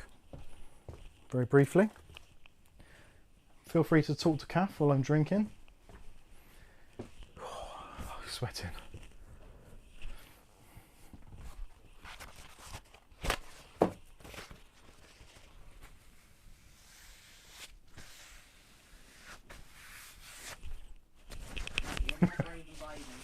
More brave than Biden. What, going AIO? Yeah. I was just going to walk off now. I'm going to start talking about the AIO and I'm just going to walk off. Go to the toilet with your mic on. Yeah. I'm going to accidentally shart myself. Again.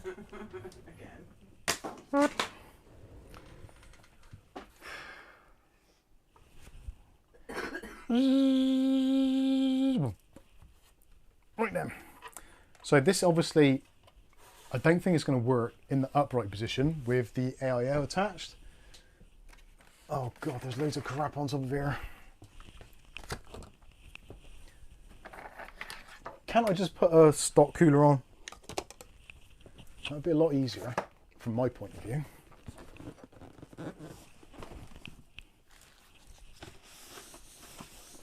Clean the box off. It's still moving around, I suppose, but It is. it's not really that hot in here. But my ass is sweating.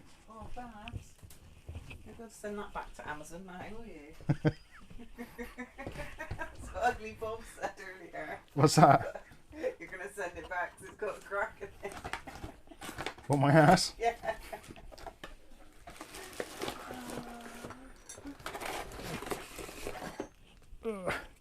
Right, I don't know how this is going to attach to this. I really don't.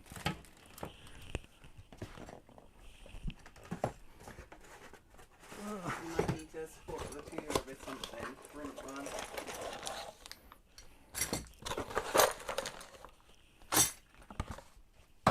If anybody wants an Arctic 360 cooler, Dust is free. let me know. Because after this video, I think I'm going to finally get rid of this thing. Because I never use it. Right, which is that? That is the LGA upgrade kit, so I don't need that. Oh, have I got to use that shitty thing? I honestly have not installed this in such a long time. Right, so that's the AMD brackets there and the offsets. So I think I need 4 of those. Where's the fan from William? He says you've got a fan from him to cool off. Where'd you put it? Your mum's got it. What you left? Kath's mum's got it at the moment. She stole it. She's elderly. So She's going to be 80 this year. there's elevator innings, isn't it? I might need to get the instruction manual out. Oh, it's an Arctic product, so clearly I can't do that because Arctic products don't come with an instruction manual. Have you reviewed the liquid cooler 3? I haven't, no. There's partially a reason why I haven't.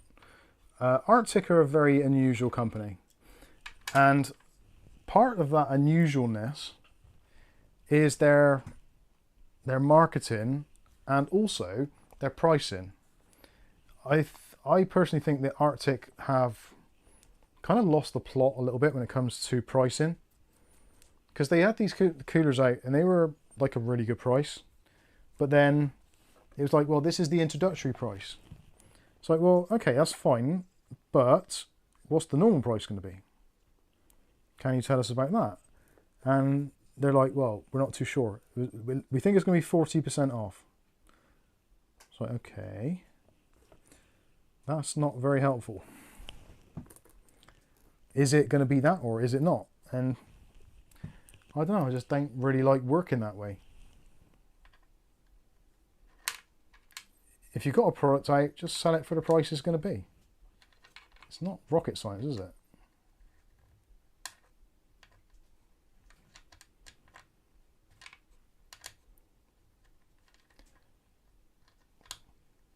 Mike, she may be old, but faster than Mike. Yeah, she's faster than me to get into that bloody fan, that's for sure. Oh, she's got bad legs. Right, so that doesn't fit there. So I think it must be the bigger of the stand. Can somebody look up the Arctic freezer manual and tell me if I should be using the longer ones? I'm not scanning QR codes. QR codes can off. I think it must be that. Should we put your video on? I don't think I've done a video on it actually.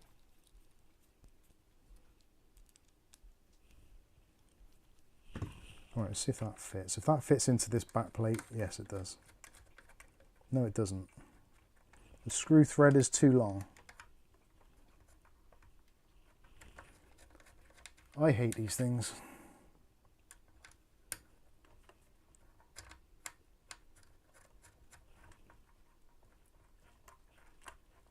Alright, that is the one. That does fit. It's me being stupid. Right, says Mike ripping it on QR codes. I hate QR codes. They even look evil, don't they? I've never scanned one ever. What is the full name of the cooler? It is the it's the Revision 1.1, I think, because this was actually sent to us for review. Let's have a look. So this is the one that actually still has some of the problems. But I asked them for a replacement diaphragm kit, and they said, sorry, yours isn't one of the models affected. It's like, well, I think it is. So yeah, Liquid Freezer 2360. It's got 021 on the bottom. Whatever that means. I'm pretty sure it's Revision 1. I could be wrong.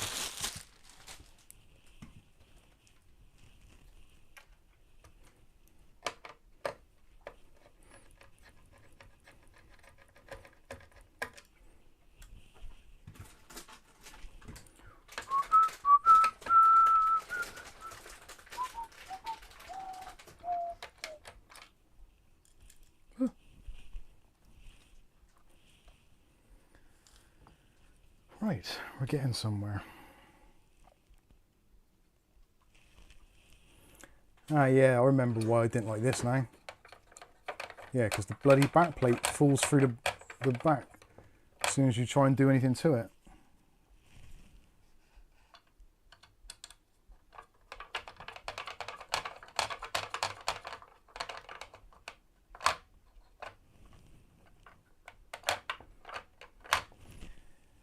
Yeah, not a great idea. I've given the choice, I would much rather use a Thermaltake product, I think, personally. That's just my personal opinion. Actually, I've got a Thermaltake frozen Warframe down there, which I could have used. But it's actually in another PC, so. In fact, it's still in the PC that I did the review in. Let's get some thermal paste on here. What is this? Colink.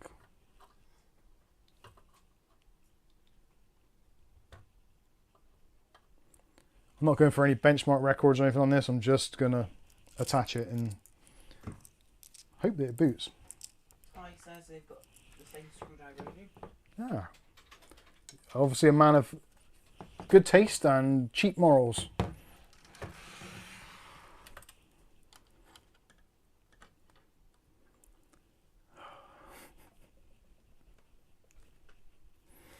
It's got the wrong brackets on. How can that have the wrong brackets on?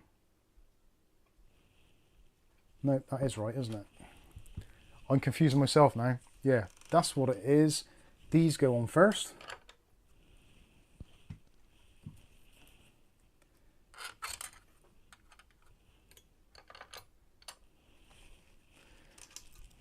And then,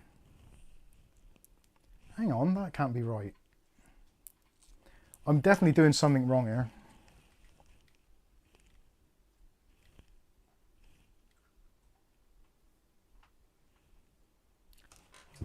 Top down cam mic. Let's all watch what you're doing wrong. Yeah, let's all watch what I'm doing wrong. So, I don't have to change those out, do I?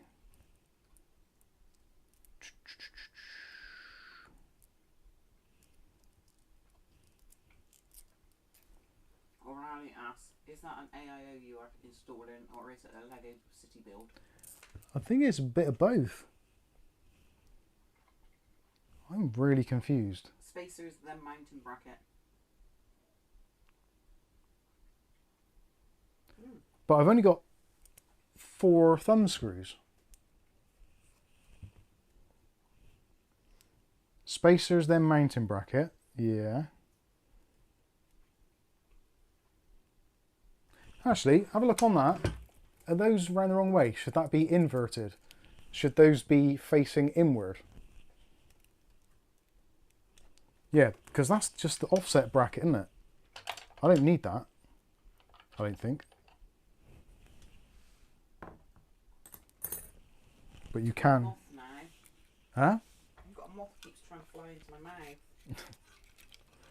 I'm trying to get this on camera so you can see what I'm doing, but it's not very easy. So I think those are round the wrong way and they should be inward.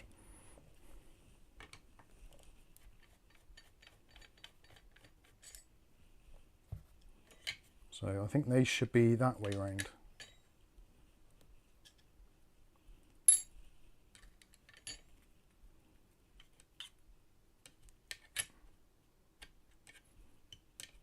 Yeah, that way round.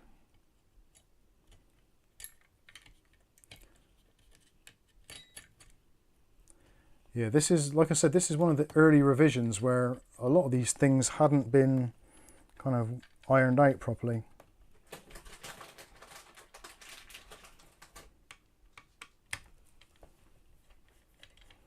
The brackets have an L and an R. I don't think they did on this version. So this was a very early one. I think they're on like revision 6 or 8 or something now. There's 12 revisions, isn't it? 12? Apparently. Jesus. You can always tell when you've done a job well when you've got 12 revisions of the same product. They're morons, aren't they? Right.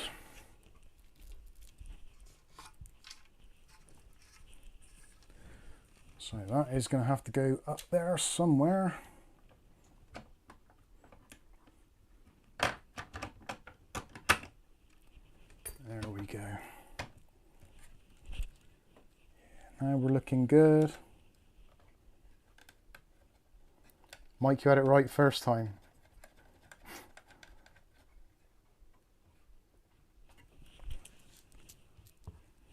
Now it's trying to get to the other screws.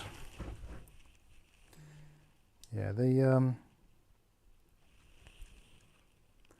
I know this is a good product and it cools well, but they didn't, oh feck. They didn't do a very good job on the installation.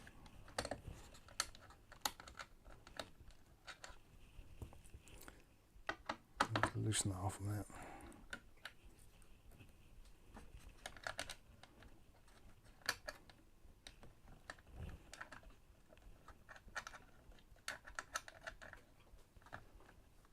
Oh, for...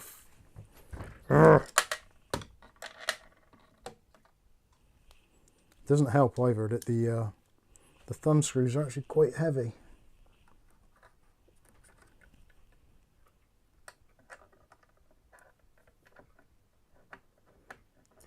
Actually, I think I said this in the review that it was a pain in the ass to install. I think that was probably about the time that they didn't send me stuff anymore.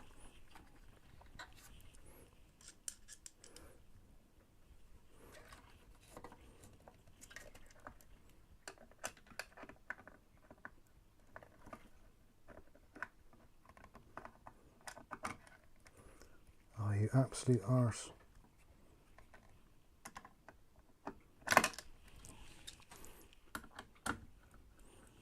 Yes, ladies and gentlemen, this is from Arctic Cooling, that wonderful company that are prided on all their engineering prowess and couldn't engineer their way out of a bloody cardboard box. Let's see if I got to support that underneath a little bit.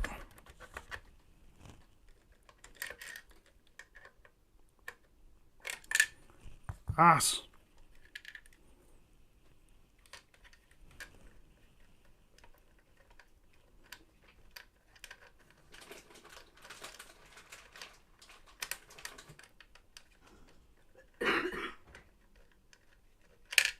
Stands for Arctic Fans and Arctic AIO. I feel sorry for you. Right, where's my torch? But then if it's only the fitting, Yeah. once that's done, it's not like most people take it out all the time, do they?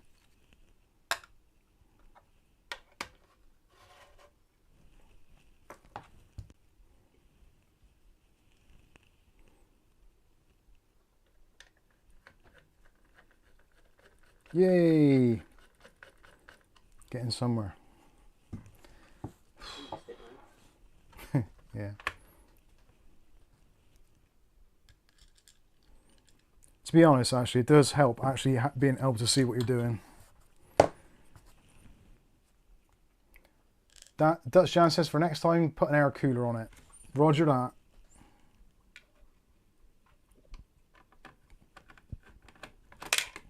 Fucking thing.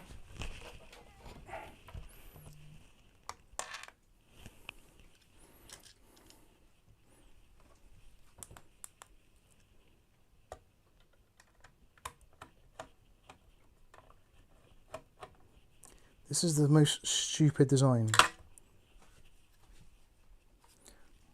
Like, just make that plastic crap smaller.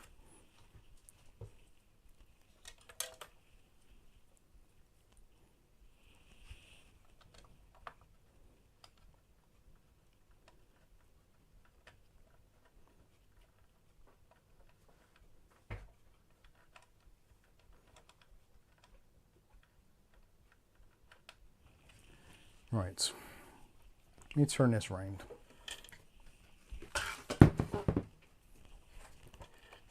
I forgot I'm still on the overhead view, aren't I? Hello everybody. Welcome to the stream where no one gets hurt. Everyone gets to leave at the end.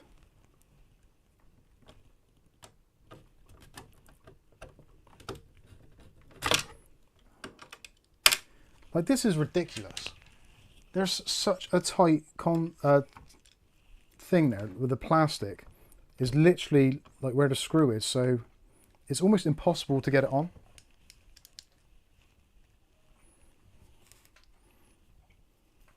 I'm not sure.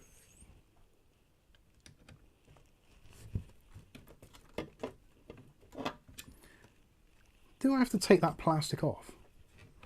I don't think I do. Utter bullshit. Take the protective thing off. Yeah. Yeah, like, this is impossible to do. Literally impossible. You cannot get the screw in. Does that... The plastic cover didn't come off either.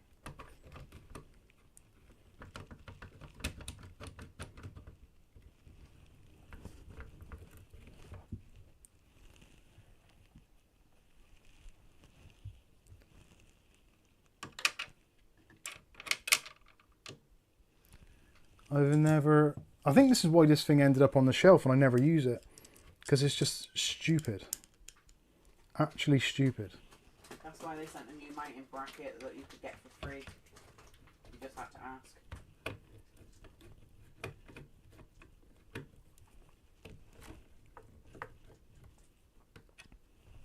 Well, that, I cannot see how that can fit. Spin it, go with the air cooler. No, because I'm frustrated now. Because this should fit. And I have used it before.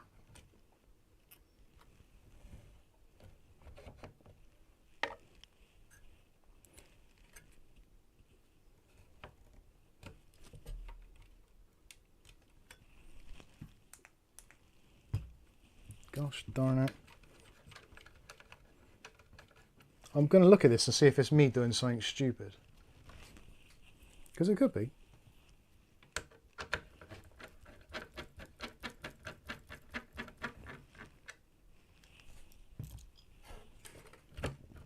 You say that as if we haven't thought that. Yeah, look at that. Look how close that is to there.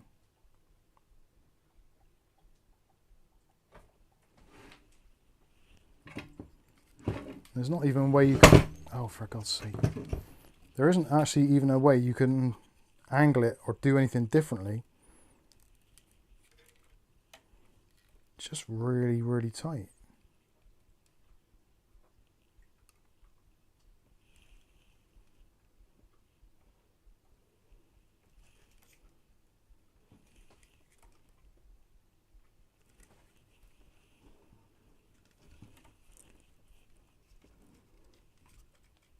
Yeah, because even in between those grooves, I'm not sure if you can see that or not, but that screw doesn't match up with that. That needs to be bent out. So I'm wondering now, have I done this up wrong? I'm pretty sure I haven't.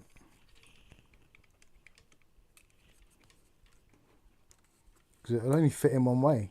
The AMD mounting kit is on the table. That's the... Yeah, but that... I know what you're saying. I'm sure I have used this before, but I don't get how can I actually attach it?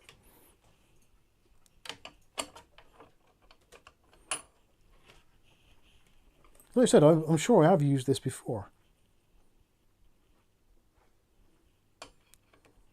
Flip them and swap them from left to right.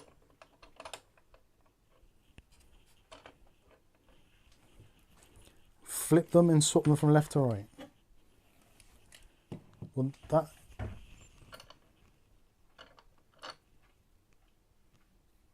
They don't fit from left to right. They're not wide enough.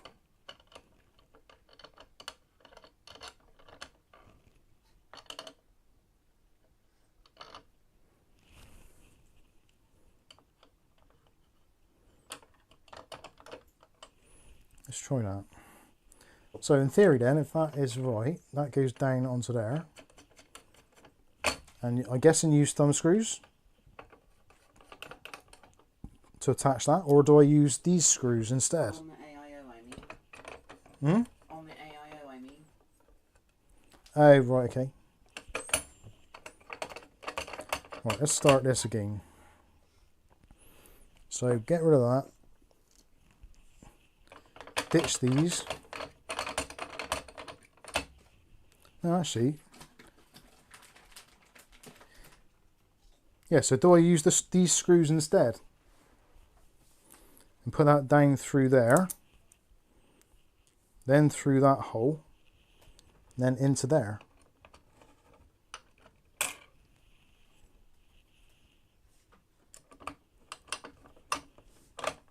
You're playing the krypton factor again. Yeah.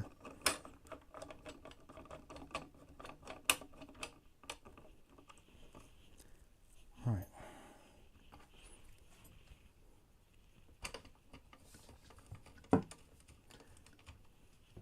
See, this is why it would make so much more sense just to include a user manual.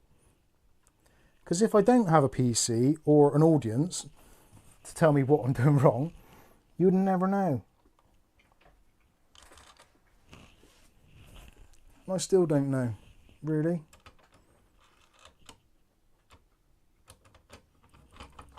No, just use a proper AIO instead. That's not a bad idea.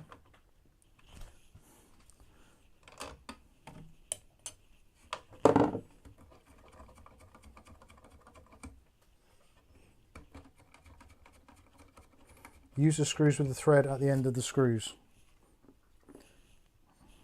Okay.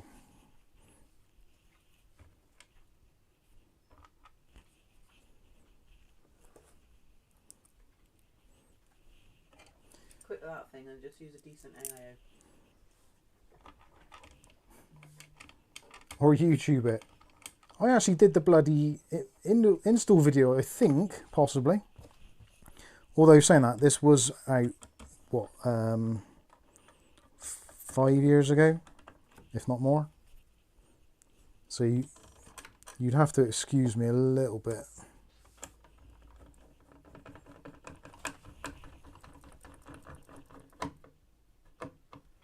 Or should I get Dave in to do it? Yeah, where's Dave when you need him? Ah, that's why. Yeah, that's why I had these on round the other way, because I did use that previously. Flip them other side. That's what I'm doing. Yeah. I bet they say it on there. Hmm? I bet it says left and right now. You've got them on the right way. No, it didn't. Dave! Come on. I can hear him. Duckman says, don't you have one of those air coolers from AliExpress lying around? I definitely do. Come on, Dave. We need your tech help. But we're getting there. No, Dave's on his way. I think I've crunched the wire behind there. Come on, Dave. Dave, come and fit us in, you shite. Take it out, Dave. Come on, Davey. Dun dun dun! Captain Chaos. Come on, Davey. Can you hear him? Yeah. Come on, David. Bugs and snails, I don't like them. Come on. Now the brackets are ran the right way for the offset mounting kit. Thanks, Dan. Thanks, Dan. Dan's built one PC. You can come and build this one if you want.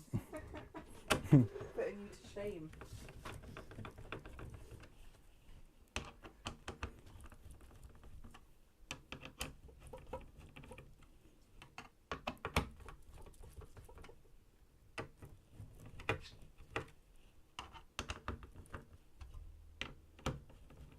Is that working now? Yeah, it's done. Mike's a fraud, but you don't know his Arctic coolers. Fortunately, I don't. I hate Arctic coolers, I really do. I used to like them, I really did. But they just become too much of their own arse. Dan says no worries, lol. Cheers, Dan. Right, we're done. Fucking hell. Thanks to Dan. That wasn't a palaver at all, was it? That was an absolute piece of cake. And then when are you going to put it? Right, so I don't think this is going to physically fit on the frame because I'll have to screw into the fans, but you kind of can't. I could fashion a bracket of some sort to kind of attach there, maybe there, which would probably be okay, but doing it like that, you'd have to screw through. Actually,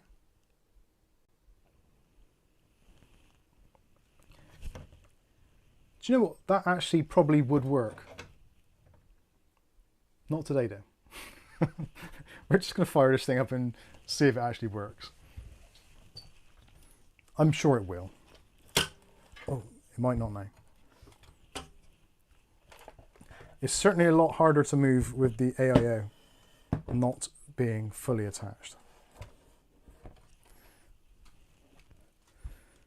And also from a display point of view, it's not ideal. Because really you want to show the fans off, don't you? So 3D printer to make a couple of custom mounting brackets. Actually, if it was mounted on the side like that, that would actually work out quite good. Actually. Who is this Ashley? Yeah. In fact, no. I was thinking I could just use super strong sticky tape on the side and literally just stick it to that bracket. So it's just raised off the deck a little bit like that. But then when you want to put something else there, you can have a whole sticky mess on there. We live for sticky mess.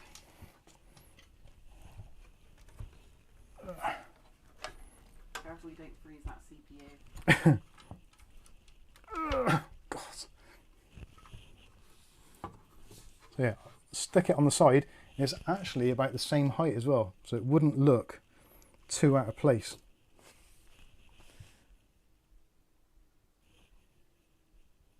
Boom, as they say, I believe is the is that the kids, what the kids say these days? Boom. I think it is. Oh.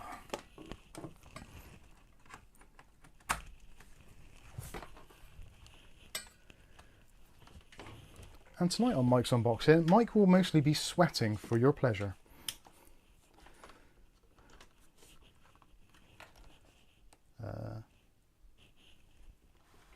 I can hear funny noises. Oh no, it's just my head. It's fine. As you were. I need a monitor of some sort. Oh god, it's that thing again, isn't it?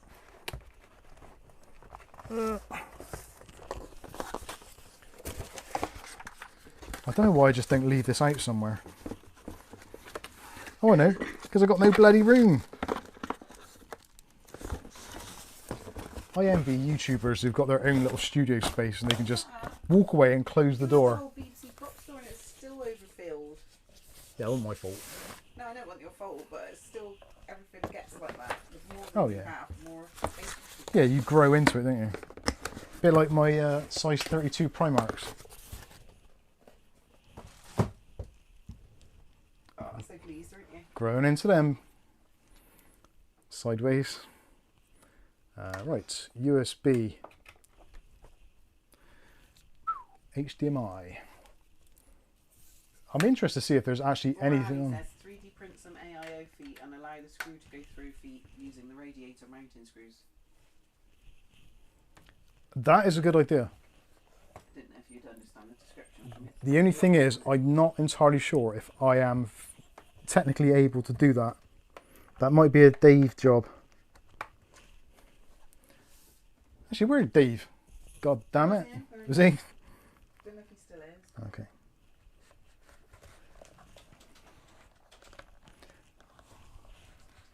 Right, this, I don't want to move too much of this stuff. Let's just go for it. Let's see what happens. Where's the, oh, the power button's hidden, that's the trouble, right? Nothing. Let's turn on the power. Way!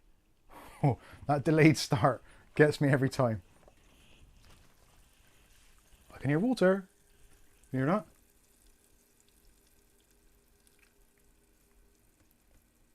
I think it's basically empty. Is it going to boot?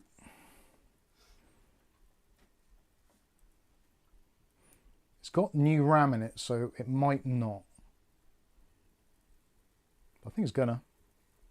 Hey! It has booted. And clearly there's nothing on the disk at all.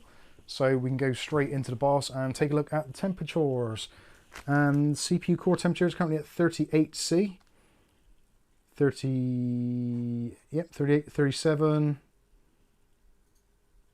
That should drop down relatively soon as the water carries on continuing around. 36. Bear in mind it's like 25 degrees in here. It's like 11 degrees over ambient in the BIOS. That's not bad at all, is it really? Really isn't. 35, still dropping.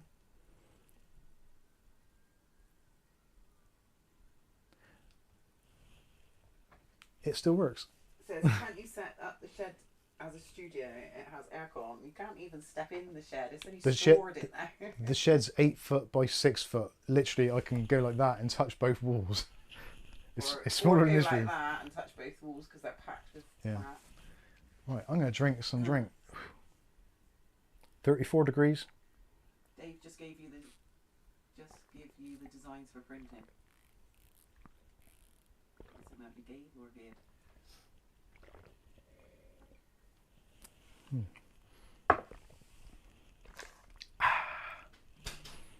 34 degrees, so now we are at less than 10 degrees above ambient.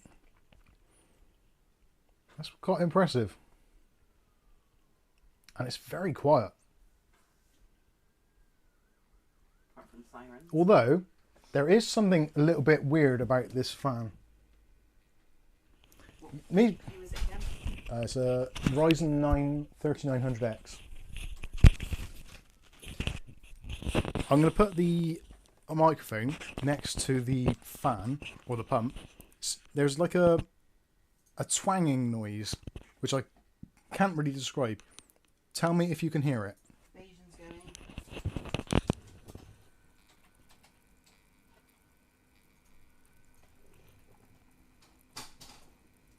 Come pops.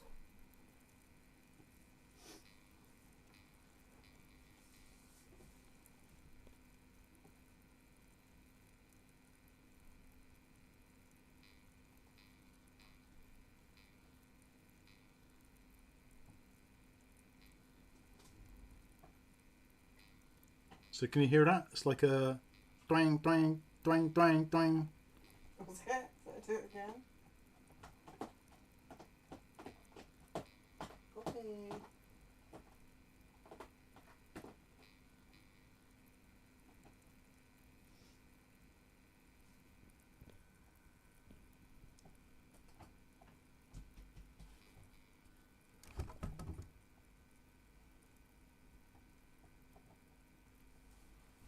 It's not too bad though. It is, given their due, they do make good coolers. It is hard to install, especially without the bloody instruction manual, which, come on, instruction manuals, it's 2024. We're not like some third world country where we don't have user manuals. Excuse me. So we are, equalised now about 35 degrees C. To answer Nick's question, with the Arctic freezer range, especially the Mark IIs, they didn't have separate PWM controls. So you've literally got one plug, which you plug into the CPU fan header, and it uses RPM for the fans and also the pump. They're linked directly. So if you want the pump to run at 100%, the fans have to be at 100%, and vice versa. With the Liquid Freezer 3, they've now separated that. But you have the choice. You can run them all together, or you can do it separately. Most people would normally like to leave their pumps running at kind of somewhere between 50 and 100% all the time, ideally towards the higher end. But this has always worked quite well. So lower RPM with lower fan RPM, it didn't seem to make much difference either way, to be honest with you. Does the cable hit the fan blade? Does the cable hit the fan blade? I'm sorry, I'm not sure which one you're referring to. That noise. Oh, the noise. No, it's from inside the impeller in the pump. You probably can't see it very well. And Dutch Johnson's mic, as the AIO currently stands, can it be fitted with a larger GPU? Yeah, if you had the AIO off to the side a little bit, as like flat, you could put a larger GPU so it went across. And because it's not kind of mounted permanently, you could always mount it a bit further back to give you a bit more clearance. But as long as you don't go past the metal edge of the frame on the fan side, then yeah, you can put a longer graphics card in. Although if you do, you're then going to be blocking the airflow into your AIO, which is probably not ideal. John David Sullivan, I have to rant, not including the manual in motherboards these days is inexcusable. Yeah, I would agree. I think all electronic devices, regardless of who they're actually aimed at or who they're for, they should come with a user manual, a full user manual, to be honest. You're not just like one of those quick start guides. I think it should have a full user manual, because you never know who is purchasing your stuff and what they're going to be using it for. It makes a lot of sense to have a user manual. If it's your first PC, what are you going to do? You're going to have to go to your phone and navigating QR codes and reading a manual, user manual on your mobile phone is hard work anyway. But when you're trying to fix a PC and you just want a nice big manual, preferably, I don't know, A4, maybe A3, no, not A3, A5. A5's fine. A4 ideally, because you never know what someone's eyesight is going to be like. Especially if it's for me. A3. We're getting to the point now. The motherboard temperature is 33 degrees Celsius. The CPU core temperature is 35. That's ridiculous. That is running brace. Very cool. They have YouTube videos, Mike. They do have YouTube videos. That is right. You haven't got a PC still. To be fair, most of the YouTube videos that I watch, especially if I've bought a new product and I want to see how to put it together or how to do something, they're generally not very good. And they very rarely have like proper decent close-ups. Or like, or like show you the screws, like the threads on them and stuff like that. Which I try to do, because I try to make the videos to suit what I would want from a video, being someone who's bought something, you know what I mean? Anyway, so it seems to work. Aurali says, I am sure Dave could help Mike with some add-on mounting brackets. Greater support on that test bench. Yeah, I think having a few little bits and pieces bolted on wouldn't be out of the question.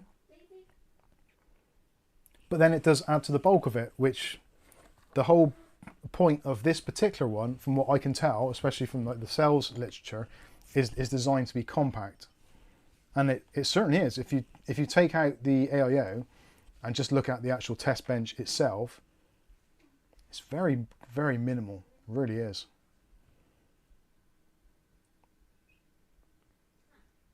Very quiet. I like very quiet. Very quiet works for me. So I think this has been a relative success. Other than me struggling to get the cooler attached, which could be, yeah, I would say to some extent as well, that's my fault. I haven't installed one of these in a long time and I completely lost track of where I was headed with it. And yes, I should have known better. The fact that I left the brackets on there the right way round to do it, that was my kind of like, my thing of like, Mike, next time you use this, this is how the bracket should be. And I should have kind of thought of that. You alright, Dave? Dave's come to say hello. Coming up, buddy? There you go. You alright? Oh, he's a bit wet.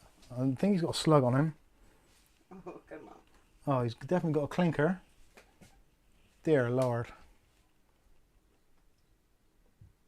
It's okay. Poor old Dave. He's got too much fur. Especially around his bumhole. Do you want some blue roll? Davey? Blue roll time? Oh, don't sit on my chair. Poor old Dave.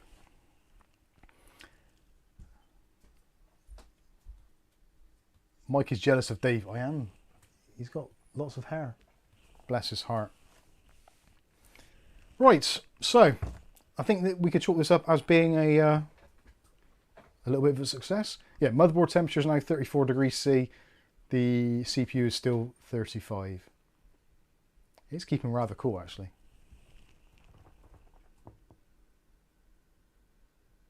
And it is ridiculously quiet. I do like Arctic stuff sometimes. Not the installation though.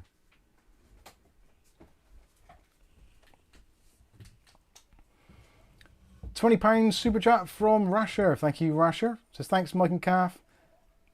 Great stream. Get the yard means you would ever go away. Thank you very much for the super chat. and hopefully your daughter enjoys her trip abroad and gets there safely and all that kind of stuff. I know what it's like when Angel goes away and you're kind of worried that, oh God, they're away, they're on a flight or whatever, doing stuff. And you always worry about your kids, no matter how old they get. When your kids aren't kids anymore, you still worry. So, yeah. So any last questions about the setup here before we knock it on the head, so to speak? Oh, CPU temperature is up to 36 degrees Celsius now. I think that's Dave. He's brought a bit of heat with him from the outside. Bless his heart. How solid is it, the frame? I would say that is going to be dependent on where you mount it and what you mount in it. With the SFX power supply, you do lose some of that rigidity because it's not packing out this bottom section and it's not making full contact with the other side of this frame, which gives you a little bit more of support. But when it's actually stood up here, like, it ain't going anywhere. Like a rocket, and it won't go anywhere. And it, obviously, with it lead down, that isn't going to be a concern at all. The only thing you might want to do is think about some way of supporting the power supply a little bit, but it doesn't really need it. And once it's in place, like, there's a little bit of movement there, not a great deal. And that I'm having to move that myself. Sorry? When are you having more 3D printer videos? I'm not too sure. I haven't used a 3D printer since it was on the stream last, to be honest with you. And I don't really know why. I know time is always one of those things which time is always escaping. Davey, where are you going? Yeah, time is you've never got enough time. And I've got to the point where I've kind of printed off all the little knickknacks and bits and pieces that I found that I have wanted to do. But I'm like things like this where I want to make a bracket or something. I don't know how to do it. I've got no idea. Now, sure, there's going to be some YouTube tutorials, and I have watched some already, and I'm getting a basic idea of how you can do things. But until I really find a piece of software which kind of gels with me, I'm going to struggle to do it, to kind of do the things I want to do. I've tried to do some basic things like adding the Mike's Unboxing, or just some text that says Mike's Unboxing to the side of the GPU supports, which I've got in there. Actually, it says Mike's Unboxing on it. And I did that, and it was like, this seems a lot harder than it should be. But then saying that, Dave, what are you eating?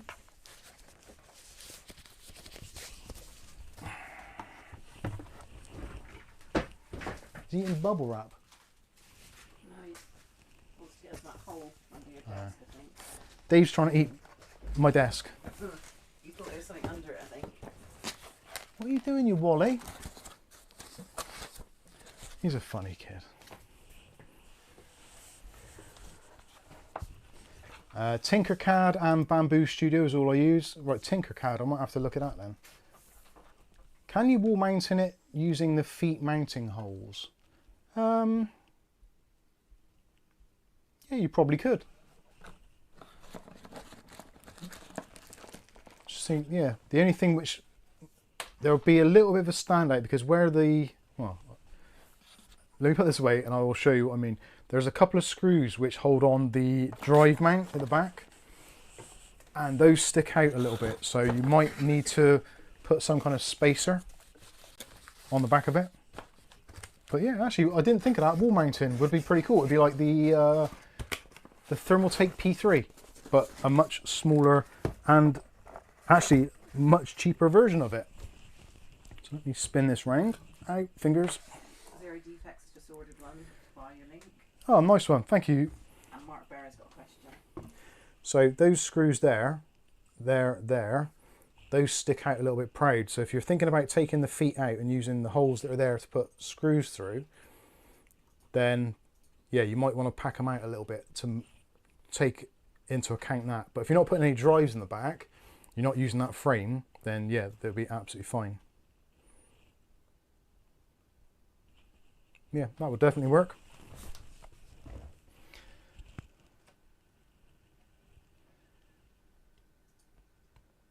David Under says, geez, I've used more than one roll of filament already. I don't think I've used hardly any filament at all. It looks like it's still a new roll on there. I really need to do more with it. Rasher says, oops, I obviously didn't mean for you to go away. No, of course, I understand. Chris Hartford says, bite the bullet and learn Fusion 3D. Fusion 360, sorry. I did about 30 videos on it on a YouTube series. It's a time investment worth for 3D printing. You did yourself the videos, or you watched someone else's? If you've done them yourself, I'd quite like to watch those.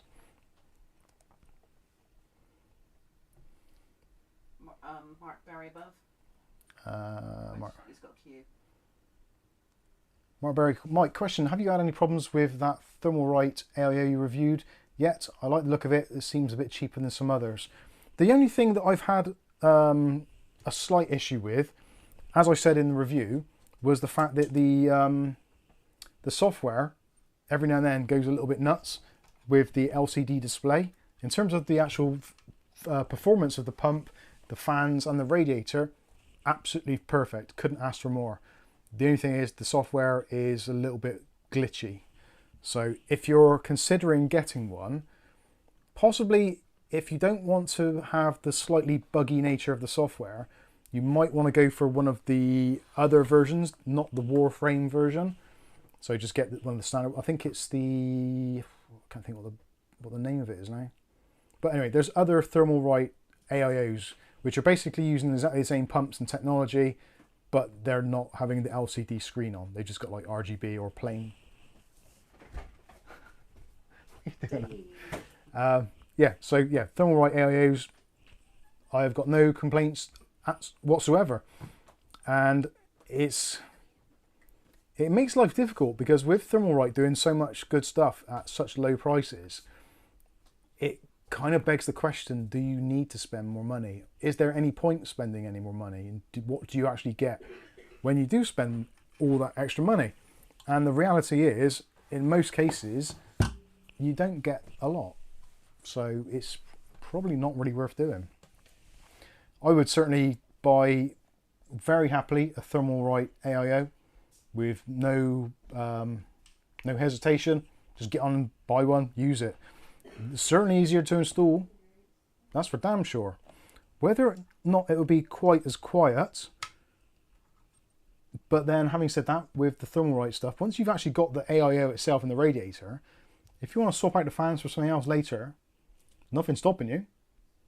And if you wanted the ultimate in quiet, you could go and get a set of Arctic P12s, ARGB, for, I don't know, 30 quid. And effectively you would have a Freezer 360 Mark III. But for, what, 80 quid. Which actually isn't that far off what the Freezer 360 was at special offer. So you can kind of see how they get their prices.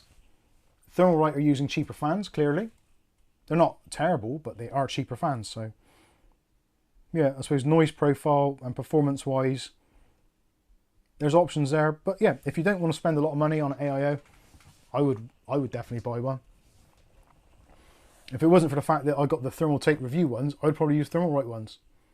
Although saying that, the Thermaltake TH360, which is what I use in there, and also the TH280, which I use in my other PC, those are at really competitive prices now.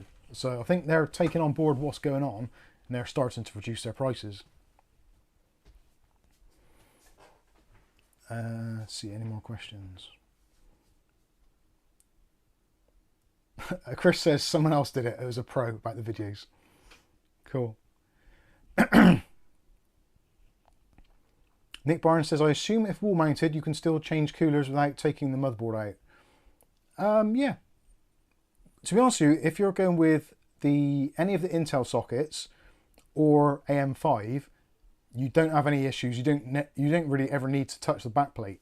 It's only if you're using AM4 really that you need to get access to the backplate sometimes.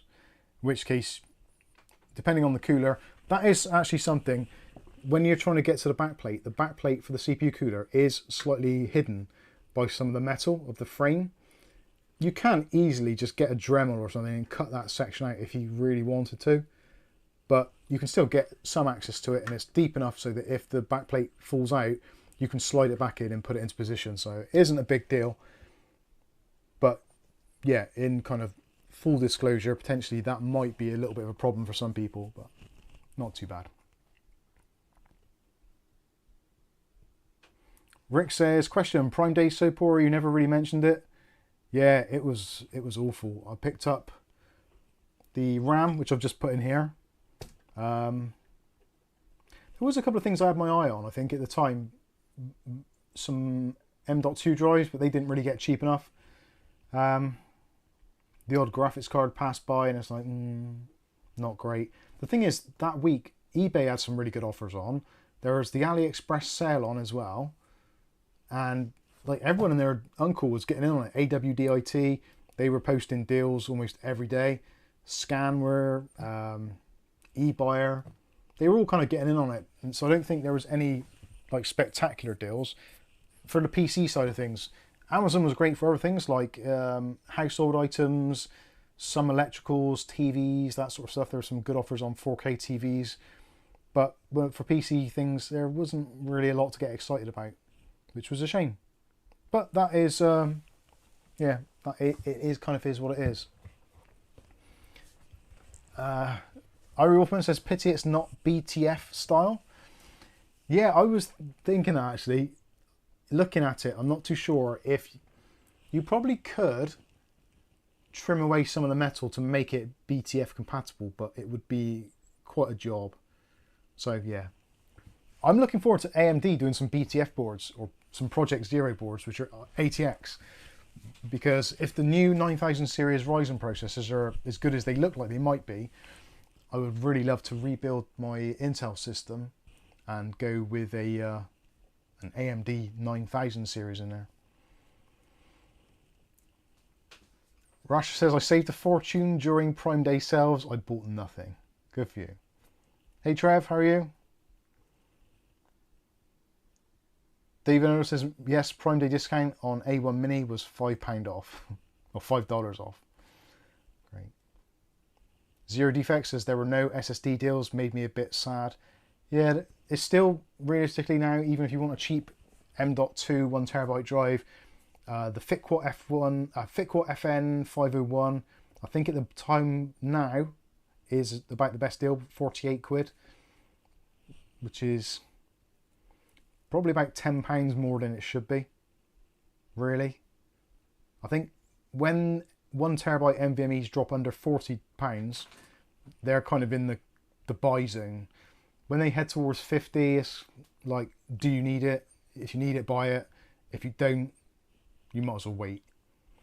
I was expecting M.2 drives to have gotten more expensive by now.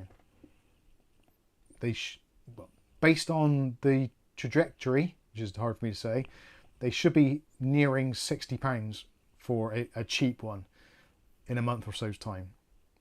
But who knows what's going to happen? You never know. It's very strange. Anyway, I think that is going to wrap up this stream. I've got a lot of disassembly to do before I can hit the sack and then get up for work tomorrow. Looking forward to that. I'm joking. Don't forget, if you're interested in any of the X review items that you've seen on tonight's stream, or potentially there's other items which we've reviewed in the past which you think we've still got, and you might be able to see here on some of the shelves, which you probably can't see very well, most of them, but loads of Thermaltake swafans, the Toughfans. What else we got? Got some in-wind fans. There are really not a great deal else actually. Most of it's kind of tucked away, cases and stuff. But yeah, if you're interested in any of that, let us know. Get in touch if any of those items you're looking for. Don't forget as well, AliExpress for the £10 keycap set, PUD install. If you're into those, I'll try and find the link if Kath hasn't done it already. I think it'll be in the video description anyway after we've done the stream. I'll make sure I put that in there. Of course, the thanks to Bob and also to Aurali for the frame, which yeah, I think it's looking pretty dang cool. I actually quite like the fact that it's on a handle as well. But I'm bending that bit now, so I think the ATX power supply might be the better solution if I can't make some sort of bracket up. In fact, actually, if I could get it to stand on there, yeah, we may have a winner. That just about fits there. So if I can get that to go on there with a support screw, that'd be great, and it won't interfere with the graphics card either. So yeah, we might be onto a winner there. Although, tubes up. Gonna get some hate for that. So, hopefully you've enjoyed this stream. If you have, don't forget to smash the like button, hit the subscribe button if you haven't already, and all that kind of usual stuff.